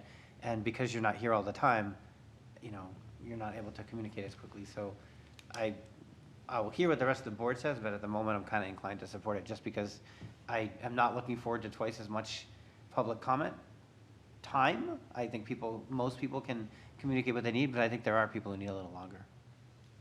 Alderman Clemmons? Thank you. So I did not co-sponsor this because I'm not in favor of the 6 minutes, but I am in favor of increasing the time, and I will explain my thought process. When I, from my point of view, from my perspective, most people can get out what they want to say in the 3-minute limit. But what we see oftentimes is towards the end of that 3 minutes, they're finishing a thought, or they have a little bit more to say, and it could potentially go over, or sometimes it does go over. But usually, from my perspective anyway, the points that the person has wanted to make, or the chief points that they have wanted to make, have come out. And it's really finishing up and putting a closing on that. I don't believe that you need 6 minutes to do all of that, I think. And so for me, I would be more comfortable doing like 4 minutes and 30 seconds, which means right in the middle. We're capable of doing that because we have the digital clock. And I think that would strike a really good balance. Alderman Jettie? I'm not in favor of this change. I think 3 minutes at the beginning and the 3 minutes at the end, that's a total of 6 minutes, is more than sufficient. The more effective way of communicating or influencing the votes of aldermen is to contact them in person or telephone or email or even letter to explain your position and provide information in support of your position. There is no time limit to that. To appear at a meeting just before a vote, especially at people who hand out a memo or a chart as they approach the podium, when we don't really have a chance to read what they've prepared or to understand what they're trying to tell us, is almost useless. Portsmouth allows 1 3-minute period. Manchester allows 1 3-minute period. And once a month, they have 2 meetings a month, and they only allow public comment at one of those meetings. So, if somebody really wants to influence us, public comment is probably the worst way to try to do it. At least in my, I'm just telling people, if you're trying to influence me as an alderman, getting up at public comment probably isn't going to help. All you're doing is saying that you're in favor of something, you're against something, and it's much more effective to call me or email me or send me something, convince me of your position, support me with your ideas. And I think public comment is often abused by people who have really no intention or no hope of influencing anybody's vote, especially when they get up and they start off by telling us how incompetent we are, how stupid we are, how we're criminals and whatever. I mean, that's not a way of winning us over or trying to influence us. Sending us something before the meeting, showing us why they think the way they do, that's more effective. So, I'm not sure that public comment, provides any purpose, but if we're going to have it, I think we ought to leave it the way it is. And, if an alderman feels that somebody who's speaking at the podium, has something that is really worthwhile and they want to hear more, they can always make a motion to suspend the rules to allow that person to speak longer than the time period. And if everybody else shares your view and they want to hear more, they can vote for it. But I'm against extending this any further than it already is. Alderman Senate, then Alderman Clee. Thank you, Madam Chair. So I did co-sponsor this, and I'm fine with extending the amount of public comment time that we have. It doesn't bother me, and to be frank, I almost feel that in this chamber sometimes there's a double-edged sword perspective about it. Well, we don't want to give people too much time to come in and berate us or say what we're doing is terrible. But then at the same time, when we take up legislation that I think we all perceive as, a hot button issue or something like that, I think we've all sat here in this chamber before and looked out and said, wow, I expected to see more people here. And, I think it's even been said in meetings that, we hear about how important this is, but then nobody's come out. And so it seems like we sort of want to have our cake and eat it too. Well, we look out that, oh, nobody came here to talk on this tonight, so it really must not matter. But then, we don't want them to speak too long. On that, I did some research on this because I had spoken with Alderman Thibodeau about where the 6-minute number had came from. And that's more just because I'm sort of clean cut in my approach, and I like nice little round numbers, 5s, 10s, 15s, you get into the 3s and the 7s, and I get confused. And so I came across 020-009, which was passed several years ago, which I believe is where the 3-minute time limit came up. And it is wrought with amendments that I'm really glad I didn't have to write. And one of those amendments that I found is that initially it looks like there was an approach to limit each speaker to 5 minutes.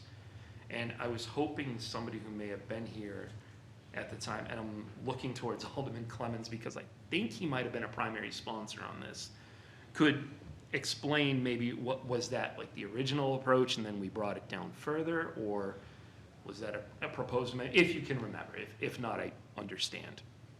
Alderman Clones? Yeah, I actually don't recall why it was reduced from 5 to 3.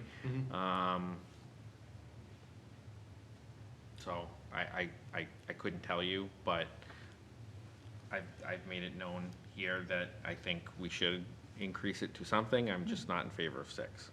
Yeah, and so that's where I was sort of looking, is that you had said 4.5. My mind kept kind of going to 5, which, I mean, at 30 seconds, I'm really not going to quibble, you know? We're really not that far from one another. So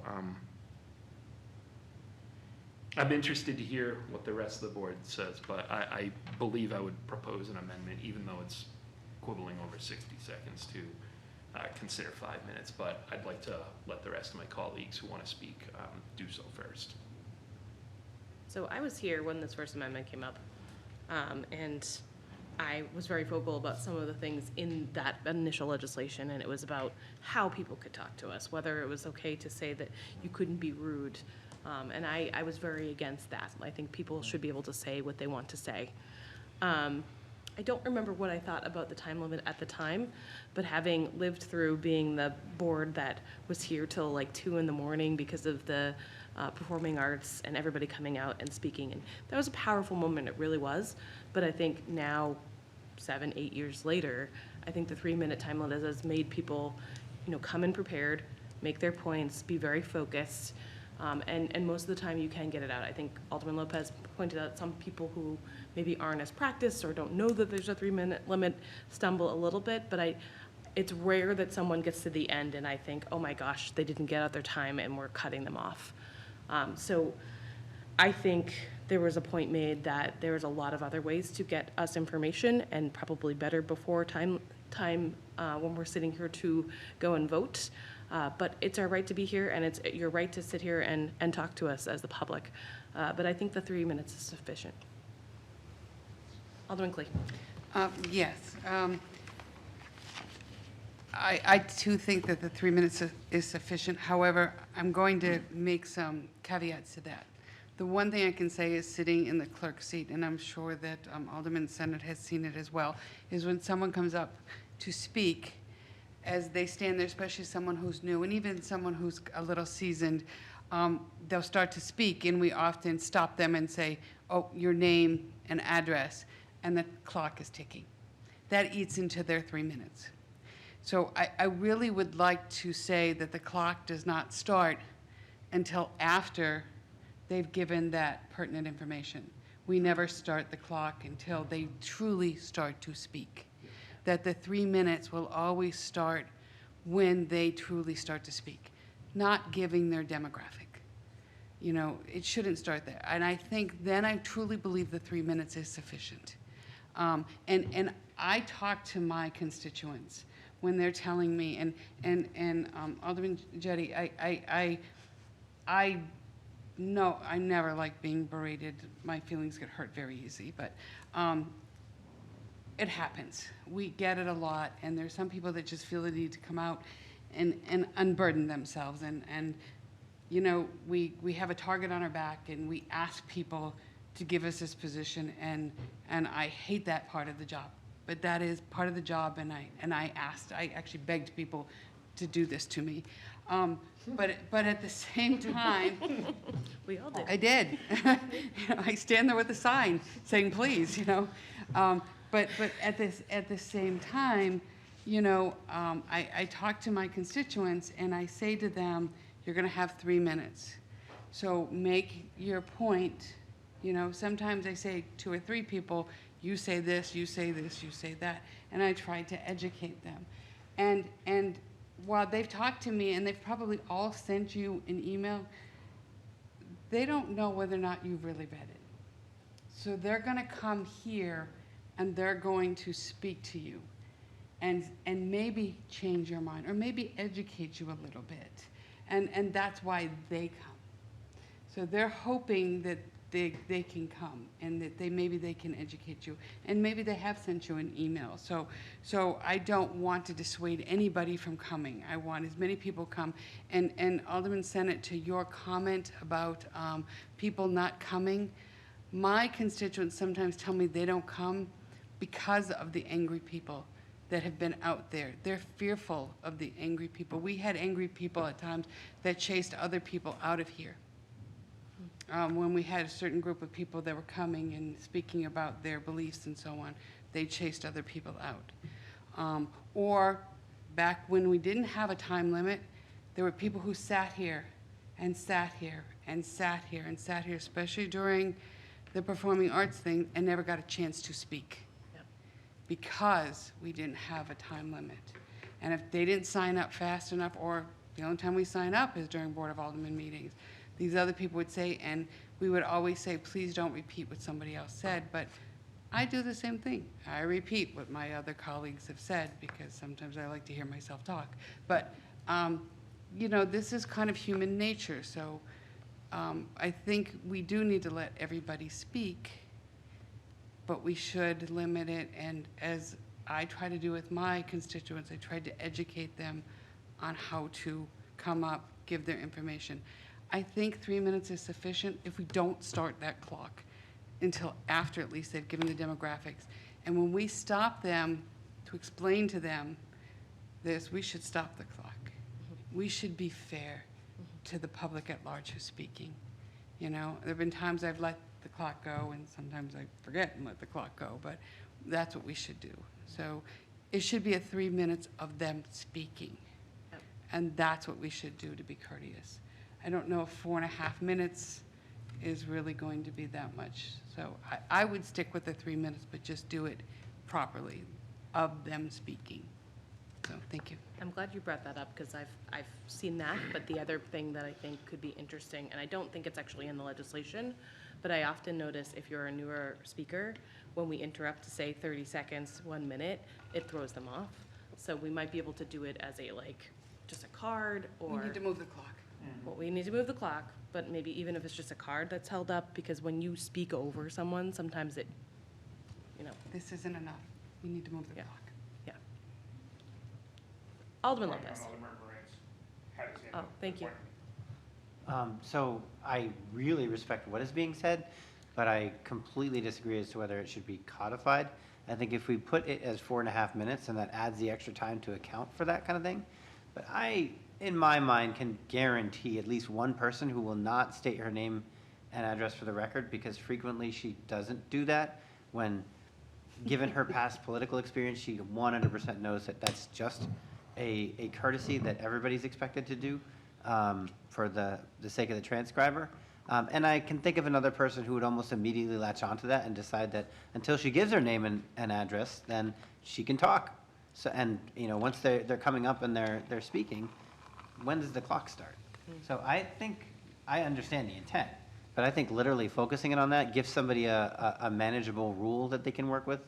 I think it might make more sense just to increase it to the 4.5 at least, just to give 90 seconds of, I need to get my spot back again time. Alderman Moran? Thank you. I co-sponsored the legislation.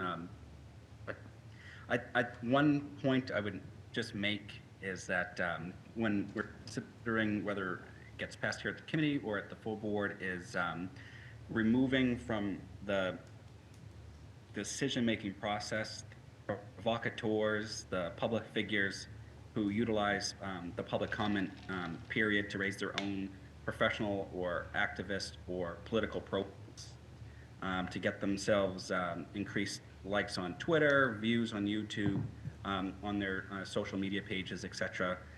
Because no matter what the length of time is, they're going to need that time to enhance their own profiles to the public. Really be focused on are the folks that are truly engaged for themselves, their community, those that they want to change for the betterment of themselves and the city as a whole. And that's where a little extra time is going to be helpful for them to articulate their point and heard.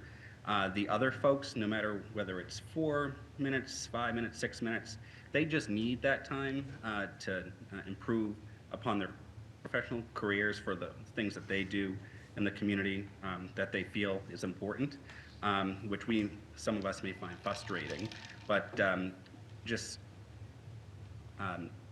share that. Let's focus on the folks who aren't like that, who aren't in it for themselves, they're in it for their community. Alderman Clevens? So having heard the discussion here, it seems like there's a split. And I'm wondering if it's not, what, I guess my question is there a time limit that we could increase this to that would address everybody's concerns and get some unanimity? Is it 4 minutes? Is it 3 minutes and 30 seconds? So having heard the balance of what's been said, I will make a motion to amend from 6 minutes to 4 minutes. Motion before us is to amend. Discussion. Alderman Clevens? So originally, obviously I stated at the beginning of this 4.5, having heard from 2 of my colleagues or actually 3 of my colleagues who really want to stick to the 3 minutes, and then having heard from other colleagues who obviously want to go higher than that, I think some valid points were made. And again, I will go back to my own personal experience that for the most part, I think most speakers can get out what they need to say in the 3-minute time frame. But I think it's the little things that, like Alderman Klee had brought up, like the time clock, or saying, we're at 1 minute or we're at 30 seconds. That kind of interrupts that flow. Or they just need a little bit of extra time to complete that thought. So I think it strikes a balance. I think, and I would hope that, I guess I will disagree with the comment that public comment doesn't sway, because it does sway me. I have, not always, and not usually, but there have been times when I have walked into this chamber and not known how I was going to vote on something, and I have heard public comment and it has swayed me one way or the other. So I can tell you that it is effective. And beyond that, it's people's right to address their government in how they see fit. If they want to contact us directly, obviously they can do that. They can write to us, they can email us, but if they should be able to come before this board and speak, and get their thoughts to us. So I think hopefully can get some support for 4 minutes, because again, I do think that it brings a level of fairness, so that people can complete their thoughts. Alderman Lopez? As a point of personal privilege, I'd like to be included in a third group that is willing to add time, but is not in favor of it, just willing to do it. Because I really don't think people, as a rule, need more time. And I'm not looking forward to doubling it because of those actors mentioned previously. But I also recognize some people might. But I also wanted to float the idea of adding an amendment to the amendment to also include a passage after Section 5 that says, and no individual aldermanic comment period should exceed the length of time allotted to members of the public, so that when we do our aldermanic comments, we aren't speaking much longer than the public is allowed to have. Okay. I could support that. I don't think I understand what you're saying. So like, if the public comment went for an hour, then we can only go for an hour? No, we're an individual, if we decide that today, we're going to amend it to 4 minutes, then that means when we do any comments by members of the board, we need to stick to 4 minutes too. We can use the same clock. At the end of the meeting. I mean, I understand the issues get tense, and some aldermen just sort of recap everything that was just been done so that their constituents will be able to focus on them and see how it reflects them specifically. So maybe some people need longer than others within an issue, but I have definitely noticed that sometimes as individuals, we'll recap whole sections of the meeting, thoughts we've had throughout every single motion made or grievances aired, and we ourselves go way over what the public is allowed as individuals. Alderman Clemmons. So I appreciate that motion. I am concerned that we don't have the full membership here. And I am concerned that it wouldn't pass if we amended it further like that. So that's just my, As a response, if we don't want to recommend it as bundled, I could just make the amendment in the next Board of Aldermen meeting, assuming I'm there, which I may not be. Did you actually make the motion, or you were just discussing? No, the I didn't idea want to of make the making motion and I can't have remember. everybody go off on it, so I just figured I would float it. so you did not make the motion? I did not We make did a not. formal Oh, okay. We motion. were just discussing Okay. what we thought about it. Does anyone else want to discuss that? Alderman Jettie, then Alderman Senate. I'm sorry, Yeah, Alderman so Silvernail. I just want to say, I'm going to get into, I'm sure I'm going to get into a lot of trouble for saying this, but, probably get in trouble with you people. But, the truth is, the public does not have a right to come to the Board of Aldermen meetings and say whatever they want to say. We extend to them the opportunity to do that, but they have there's no right, there's no constitutional right, there's nothing that requires us. It's because we put it in our rules that we allow a public comment period. And, since we have Corporation Counsel here, I'll give you the opportunity to tell me I'm wrong once again. But my understanding is that the public has no right to, the Board of Aldermen meetings are our meetings, and the public does not have a right to speak at those meetings unless we allow them to. And we've allowed them to by adopting a rule that provides for a public comment period, not only at the beginning of the meeting, but also at the end of the meeting. And so am I correct about that? Largely, there's no state law that requires us to have a public comment period at all. And for many years, the Board of Aldermen and the Board of Education had no public comment period. And the committees were even more recently put in or indicated that there would be public comment period during committee meetings. Now, the First Amendment does say something about the right of the people to petition their government for redress of grievances. I would argue that there is ample opportunity for that other than during the meeting. You folks were all elected and charged with making these decisions that you make on appointments and resolutions and ordinances. The members of the public have not been. They self-determined that they wish to speak, and you've provided opportunities at the beginning of the meeting for certain things that are expected to be addressed during the meeting, which maybe that is the situation where they might sway the vote one way or the other of some or all of you, with a cogent argument in favor or opposed to something. They also, as has been pointed out, can call you, can speak to you when they happen to run into you on the street or at the market. They can send you emails, they can send you letters by the traditional service. Within limits, they can knock on your door, ring your doorbell, and engage you in conversation.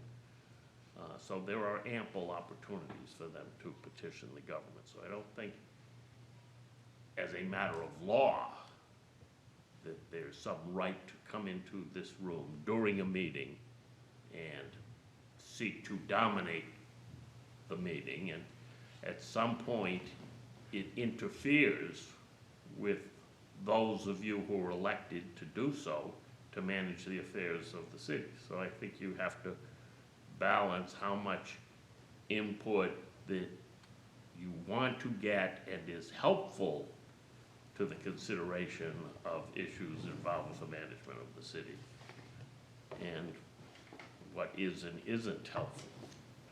So, maybe a long-winded answer, but largely you're correct, Alderman Jettie. Alderman Clemmons. Thank you. Are you all set, Alderman Jettie? Yeah, I just also wanted to clarify that, I can be swayed, I can be influenced. I'm just suggesting to the public that it's better to, email me, contact me, call me. That's a better way of persuading me. And certainly I've come to meetings with one idea, and my fellow aldermen have persuaded me to vote a different way. I'm certainly open to hearing, different points of view, and I'm not saying that I'm not persuadable. I'm just suggesting to the public that public comment is not the best way of doing it. But and I think the 3 minutes is sufficient. Alderman Clemmons. Yeah, thank you. So to the previous speaker's point, I believe it was me or a couple of us who have said, use the word right, their right to address the board in public comment. And so, when I use that term, I'm going to go back to the previous ordinance for a second, because I brought up the value, right? Nashua has values, and our values are that we take care of our elderly, we take care of our handicapped, we take care of everybody, right? And again, this is another value. This is a value. We value the public's input. We want them to come before us and speak.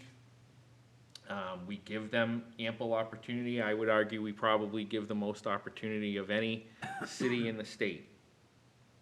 And again, it's a value. And it's a good value. And it's one I support. I'm just mad at you because I literally wrote down rights versus values. I was going to have the exact same talk. Alderman Flea and then Alderman Senate. Oh, I'm sorry, did you say? Oh, thank you. First off, I've been informed that the clock will be coming in and it'll be in front of the clerk's desk. So that's a good thing. I agree with everything that has been said about the value of the speakers. And I do think it's important, but I do want to say, I have spoken to many communities, and we are unique in the amount of public speaking that we allow. Towns are different because the people in towns vote the budget. So they speak all the time. So sometimes the public conflates Once a town year. halls. Once a year, right. Yeah. But they conflate town meetings and town hall meetings to our meetings. And they say, well, they get to speak and they get to vote on the budget. Well, that's a town hall meeting. That is not city government. It's completely different. We do the voting, and they get to speak their mind, or they get to give their opinion, and then we do the voting. I think we give a lot of latitude with the first public comment, and we do it not just here, but in committee meetings. And then that second public comment of 3 minutes. So I guess my comment is going to be, are we just going to give that 4 minutes or 3 minutes or 6 minutes to both ends? Because that second one is a free-for-all. It goes beyond just what's on the agenda, but also whatever topic of the day. If it wants to be about the traffic, we've had people who just come in and speak about the topic of the day. So that's what the comment, and I'm not against it, but I just want to make it clear that this is on both ends. And the more time we give, whether it's 6 minutes or 4 minutes, if there's a lot of people here, we're just adding to it. Lately, we haven't had a whole lot of people, but we have. And trust me, when it comes to like the tax cap, spending cap, we will have a lot of people here who will want to speak and to do that. So when there's a hot topic, you will get a lot of people, and the more people you have here, the less you will get of the opposing side because of the fear of not being able to speak and the fear of the anger. So I just want to put that out to you. I like the 3 minutes. I think the 3 minutes is adequate. I can live with I could live with the 4 minutes because we're not going to say that we started after the person gives their name and everything. I understand what could be manipulated, and I understand that thinking. So I could live with the 4 minutes because we do that warnings. But I would also say that we don't give any warnings, especially if we have a clock there. We stop doing that. But again, just my opinion. Additional conversation, Alderman Senate. Thank you, Madam Chair. Just to bring up a couple of counterpoints, and in the grand scheme of why people do or don't come, I don't really stand on either side of the field in any sense, but I will just articulate, because of the conversations I've had with my own constituents, but that I feel there's probably just as strong a contingency of people who don't come in here for possibly some of the reasons that Alderman Lopez had articulated in terms of whether or not they feel that they're a strong enough public speaker and can adequately articulate their point in that 3-minute window, or whether they just don't feel that 3 minutes is enough. They feel that it's disrespectful. And again, it's a value of Nashua. It's something that we're extending to the public, and I wholeheartedly believe that we should extend it. I do believe that a time limit is valid. I do remember, just as a member of the public, once upon a time there being no time limit, and the only time limit actually being prescribed was the overall time limit, that the public comment period would be 15 minutes or what have you. And as we addressed earlier this year, that was never enforced. And so, you know, there's still a degree of predictability to this, that if there's a hot button issue, if there's a performance arts center or a tax cap or any other multitude of things that really tug at the heartstrings of our residents, then yeah, we're gonna have long public comment periods. And like Alderman Jetty said, I might get myself in trouble with some of yous, and some will wholeheartedly agree with me. That's what we signed up for. We signed up to listen to the constituents and to hear the public, and as Alderman Cleveland said, to take the slings and arrows that come with it. It may not be pleasant, but it's part of the job.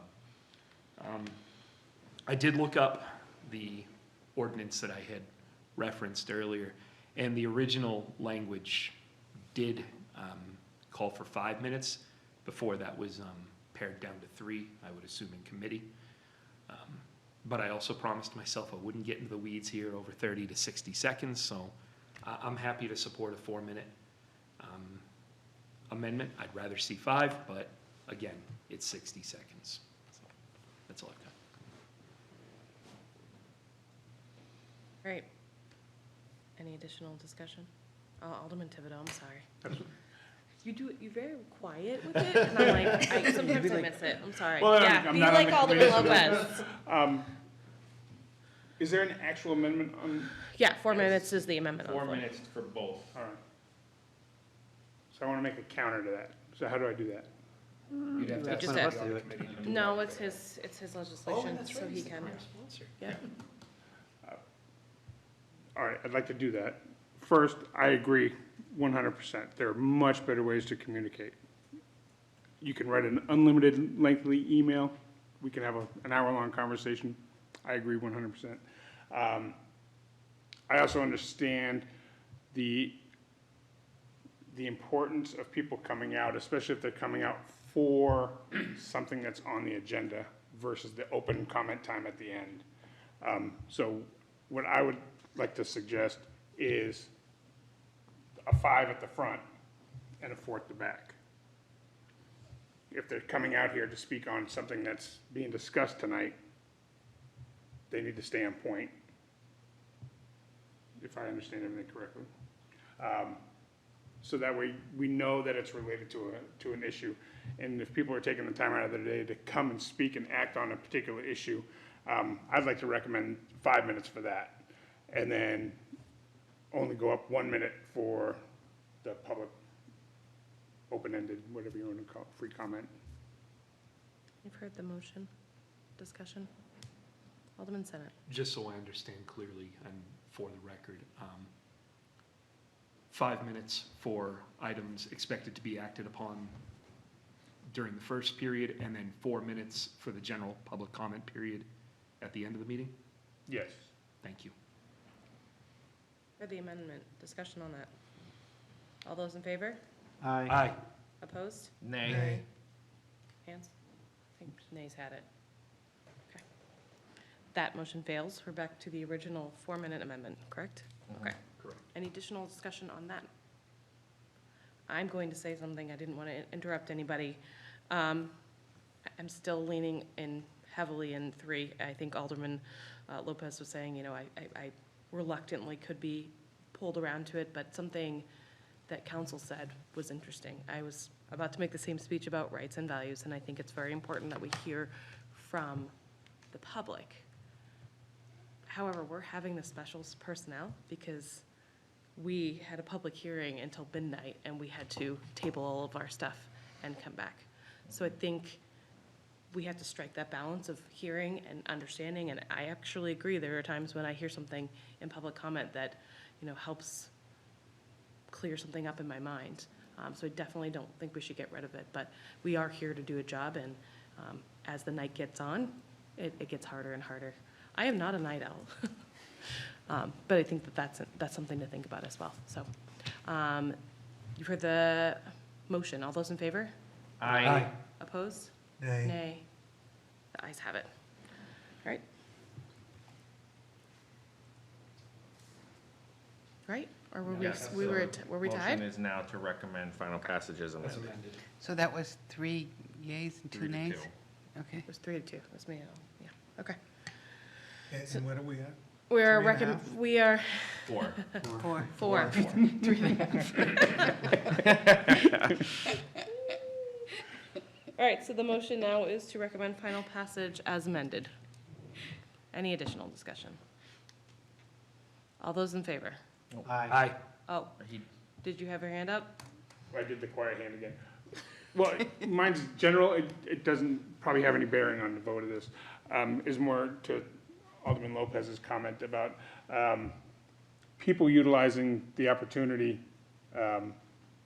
speaking in favor and against, and using that time at their will. Do we not already have a rule to prevent that? Public hearings are run, I think you're talking about public hearings. Is that true? Yeah, Yeah. yes. They're run differently. They are Yeah. not time limited. That's why the tax rate one went as long as it did, Yeah. because you can talk as long as you That's like. kind of why my fingers are quietly, because I wanted to bring that up as a discussion, but it didn't have anything to do with this actual vote, so. No, so it's I a can it's a wait, good but question, I'm just curious. but, I mean, putting that aside, there have definitely been nights when we've been here late as well, but yeah. I actually had questions about that, but I'll get to council at a different point. So the motion before us is to recommend final passage as amended. All those in favor? Aye. Opposed? Nay. Okay, that motion carries. Should be a lively discussion at the full board. I hope I can make it. Alderman Govea asked us to keep 025, 046 on the table. Oh, okay. Well, we have to put it on the Incidentally, it table, actually don't we? Didn't have Huh? that. We have to put it on the table, I think. Yeah, I was gonna say, neither of our ordinances before us were actually listed as being on the table. I think that's probably just an error. Now that you bring that up. Yes, that's true. That is true. But we took it off the table, didn't we? No, it's You gotta coming put it before on- us, so, It's just coming to you for the first time. yeah. You have No, to we put it- tabled it. We tabled, Late. You did? yes. Oh, we did the table it, both you're of right. these were tabled. You're yeah. right, so So- the agenda's incorrect. Yeah. As long as you proceed and it's, everyone's in favor and no one says anything, it's the equivalent of a unanimous motion to suspend the rule. Okay, great. So So why Perfect. don't we just take keep up on this keeping motion on. here? So we'll just keep it on the table because it's been there. Or do you think we need to move to put it on the table? No, it's on the Never table. came up. It's on the table. Well, it already was. This was a clerical error. All right. Moving on. So I will strike that and just put remains tabled. Okay. That brings us to public comment. There is no public here. General discussion. Alderman Thibodeau. Just to bring that point back up again, so I agree, or I agree, I understand that that's a public hearing session. That was the issue last time, but regarding that, do we have rules in place for utilizing both the for and the against, and then Which is what happened. Or berating the Attorney chair. Bolton? I believe the rules are, you say, now is the time for people to speak in favor, and people should get up and speak in favor, and now's the time for people to get up for opposed, and then you do it a second time, both ways. I think it's up to whoever's presiding, when someone clearly is up there, supposed to be speaking in favor, and they are not. The presiding officer should call them to order, and if necessary, tell them, since they're not adhering to the requirement, they should sit down and speak at the appropriate time. That's how that, not always easy, obviously.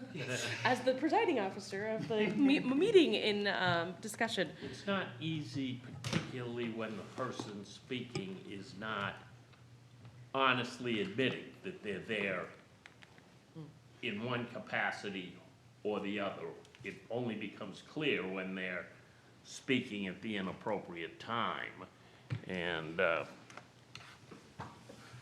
but yeah, certainly when you see someone get up 4 times, twice in favor and twice against, they're obviously not being straightforward. so I want to ask a follow-on question to that. I know we don't always adhere to it here, but you're supposed to only allowed to speak one time as an alderman on an amendment or something. Is there similar rules to the public comments? Like if you've come up during the first opposition, you can only come up once? Or is it as many times? Well, you can only speak once during the first public comment period and once during the second comment period. Yeah. But in terms of a public hearing? Oh, public hearing, you could get up when the first in favor, I think that's why it's done twice, so that you can respond. Someone speaks in favor, other people get up and speak in opposition. Everyone gets a chance to respond to what they've heard from others, or So it may not be written, point but out what might be a fallacy in their logic or a misstatement that they believe someone else said, or something like that. So yeah, there's no rule that prevents someone from speaking twice in favor and twice, or a separate person speaking twice in opposition. I think it's quite clear, no one should be speaking all 4 times. They can't be straddling the fence to that extent. If they don't know what they are, maybe they shouldn't be speaking at all. I'll use that one next time. Alderman Clemens. Are those public hearings, are they governed by state law, or is that an ordinance that we use here? It's an ordinance that you have. Most of the time, you have public hearings because they are required by law. I think you would not be required by state law to have the for and against. That's the way it has come to be done here. I think you could allow anyone to speak on any side of the issue once. And the for person could get up and speak, and the next one could be against, and another person for.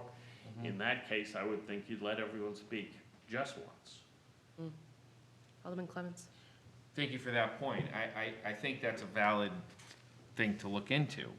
And why I say that is because, and I'm gonna give people the benefit of the doubt here, you're also allowed to ask questions we allow you to ask questions during a public hearing. So if you truly don't know, and you're deciding how you're gonna, come down in favor or against something, and you don't know because you have a question that you need answered, you could potentially come up to the wrong side of that, right, and answer. Now, do I think what some of the folks who were here were doing, I question, I don't know if they were completely being honest, but they certainly spoke 4 times, and, some of them didn't always ask questions each time. So, Let me point out, there's no requirement that you allow questions or answer questions. correct, You but may wish to do that, but traditionally we have, let put it to you this way, traditionally we have. So maybe it is better if we change that ordinance and just have one period where a person can come up, they can ask their questions, then they can speak and be done with it. Alderman Clemens, I'd be interested in working with you on that. As you're speaking, there's something interesting about just one testimony, but I wonder if we could break it into questions and then testimony. Like you can come up with your questions in one time and then testimony. Could be interesting as well. Alderman Lopez, I love your hand. Great job. Just making sure. nice and high. It's worth pointing out that the presiding officer, if you're asking questions in a meeting or in a public hearing, you're asking the question, but that doesn't mean you target a person in the room and they're obligated to respond. The questions asked really should be directed to the chair or the president, whoever's running it, and then they can decide whether it's in order, and they can, because ultimately where you're chairing or you're presiding, you're trying to maintain order in the room. So if somebody just starts to blast rapid fire questions, that might be where a chair says, okay, well, you've asked questions, but I would like us to move on now. And that's generally how it works. Generally, if there's a question, I recall recently, I'm not gonna throw him under the bus, but Alderman Dowd really didn't entertain questions in the past and was very clear, like, you can ask the questions, but we're not gonna get into a debate or back and forth or that kind of stuff. And we have allowed much more latitude in that area, but depending on who's chairing it or presiding it. And that's part of it too, is you have to structure the meeting. And I actually appreciate the questions because I know we've been asked before, like, we'd like to be able to ask questions, especially if it's like a committee meeting. There's no reason why. Again, back to values. If you're asking a straightforward question that we can get you an answer to, If it's why not? straightforward, but just to clarify, I don't like badgering people who are directly trying to trap them in things, and I feel like sometimes that goes on. We can't plan for every bad actor. Alderman Jettie. So just for the benefit of the group and anyone else that's listening, we do have an ordinance on public hearings, and it says, an explanation of the subject of the hearing shall be presented to the public by the sponsor of the measure or by administrative or professional staff under prior arrangement with the chair. Following the presentation, the chair shall recognize members of the public to testify in favor, followed by members of the public opposed, and shall allow an opportunity for rebuttal by members of the public. The chair holding the hearing may allow questions from the public and recognize sponsors or staff to respond to those questions. And it goes on to say, the public hearing shall not be limited in duration, nor may members of the public be denied the opportunity to speak, but the chair may set or extend time limits for each member of the public speaking, subject to motion and affirmative vote by members of the board or committee holding the hearing. So, we do have control over the public hearing, but, that's what the ordinance says. And while we're on the subject of public hearings, and since Corporation Counsel is here, and, it's up to him whether he chooses to answer this, but during that public hearing, one of the speakers, had a chart with, copies of the charter provision or the ordinance or something that he was trying to present, and he was told that he could not do that, that it was a point of order was raised, saying, you can't have a sign in the chamber, something to that effect. And so I'm not aware of anything in our rules that prohibits somebody from using a visual aid and to explain, to help explain what the point is that they're trying to make. So am I missing that? Is there something in our rules that say that? I am unaware if there is. I know that we have at times people come in and have large flags or posters with slogans, and what it was doing effectively, they would stand up in front of the crowd, blocking the view of everyone else, and want to stand there the whole meeting, holding their poster or large, like the size of a sheet of plywood, 4 by 8 or something. And that caused some consternation at times, and it was ruled by whoever was presiding to be out of order because it interfered with the rights of the other people to view what was going on. But that's the only instance I remember where something like that came up. Okay, thank you. Alderman Lopez. Alderman Jettie, is there a section about people who bring communications to the board also have to provide copies to the whole board and provide those themselves? Because I recall that, and honestly, that was my objection, because you bring a giant foam thing that I literally can't see. Yeah. I should get my own giant foam thing, and there should be a copy of giant foam things for everybody if we're gonna do that. Or just send an email ahead of time so we can look at that, instead of having something that not all of us can necessarily see. Agreed. Alderman Senate. Yeah, to that point, there is language in our ordinances that say that speakers may bring handouts, but they are responsible for providing enough copies. To Alderman Jettie's points regarding some of the questions about decorum, I guess you'd say on the other side of the divide here in the gallery,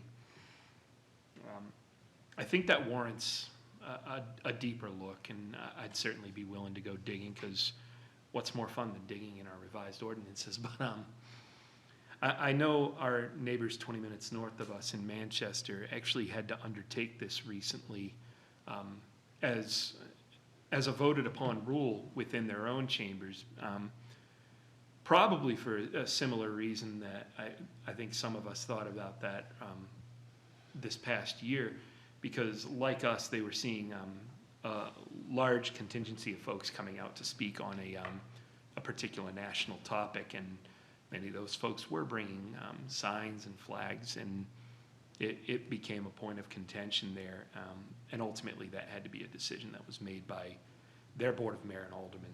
So whether or not we want to address decorum in the gallery, I don't know. I do know that just from my own personal observations, and without assigning blame to anybody, but on both sides of the equation, things have gotten heated recently, and I do think that we could, you know, whether it's us, the aldermen, or the public, I think everybody involved could do better, and I certainly tried to do my own role in that, but it may be worth a look and a discussion, certainly. Alderman Clegg. Thank you. I don't think that there's anything about being at the podium with a sign, but I do think that there was something, I do remember looking up, and I think we do have something that says that you can't hold signs in the gallery. But I just went looking real quick, and I can't, but I do remember there was something, but I'll see if I can't find it. Now I forget what I was going to say. It will come back to me, but I do want to say something pertinent during aldermanic comment when we get there. So thank you. Remarks for our Oh, I'm alderman. sorry. I do remember what it was. Thank you. We're in remarks, so now you can do Okay, remarks. both of them. Okay, but I did want to make a comment to you about the second time that the public speaks during that. I do think that's important because it is the rebuttal. So sometimes when someone says, I know it's been abused, but there are times when someone, say I spoke and I said something, and then someone comes up and contradicts me or says something, it gives me the opportunity of being able to redirect and correct the record. So that's just why we do it up in planning and so on. So just think about that anyways. But the remark I wanted to say is that today I went to, we had a ceremony here for the Donate Life, which is the organ donation. This month is, we all know it is Valentine's Day month, and many other things going on this, but it's also organ donation. And there were a number of speakers that were here today that spoke about it, and this wonderful woman gave me this scarf, and it says SOB on it. And that's for Sean O'Brien. That was her husband, who passed away, and his organs were donated. And there are 19 people today who were living because of him, because of his passing. So, and all it takes is you to do a little checkbox on your license, and you get the little heart on your license. And the DMV was here today to speak about how much they push for the Donate Life program. So I think it's really, just hit the X. It's really important for all of us to think about it. It may go against everything you believe in, your religion and so on, so I totally respect that. But it is important because tissue, just certain tissue. One woman spoke about how when she lost her husband suddenly and then she did donate, she received a letter that said, your husband's corneas have helped a blind person see. And she said she fell to the floor in total tears because she suddenly felt, you know, that something good happened out of something bad. So I think everybody should think about it. And our DMV in New Hampshire has been cited as one of the best for helping push through the Donate Life program. And we all know people who have, here in City Hall, who have received organs from the Donate Life programs and so on. You know, one. Multiple people. We know multiple people here in City Hall. I know. Sits over there. I know, but beyond that one, there is another Yes. here in City Hall. So it's not just the one that we know here in the chamber, but There was another alderman, too. yeah, and but here in City Hall too, that works here. So there are people all around us. So thank you. I just want to end the meeting by thanking everyone for coming out for special personnel. I know it was an additional evening. We were away from our family and friends, but I wanted to make sure that our next meeting wasn't a 3-hour marathon as well. And I know there was pertinent information that we'd been trying to get to, so thank you for, everyone from City Hall who came out and let us finish up this lovely pieces of legislation in front of us, so. Also, happy Valentine's Day to all those who celebrate. Alderman Clements. Motion to adjourn. All those in favor? Aye. Any opposed? You're not opposed tonight, Alderman Lopez? We are adjourned at 9:29.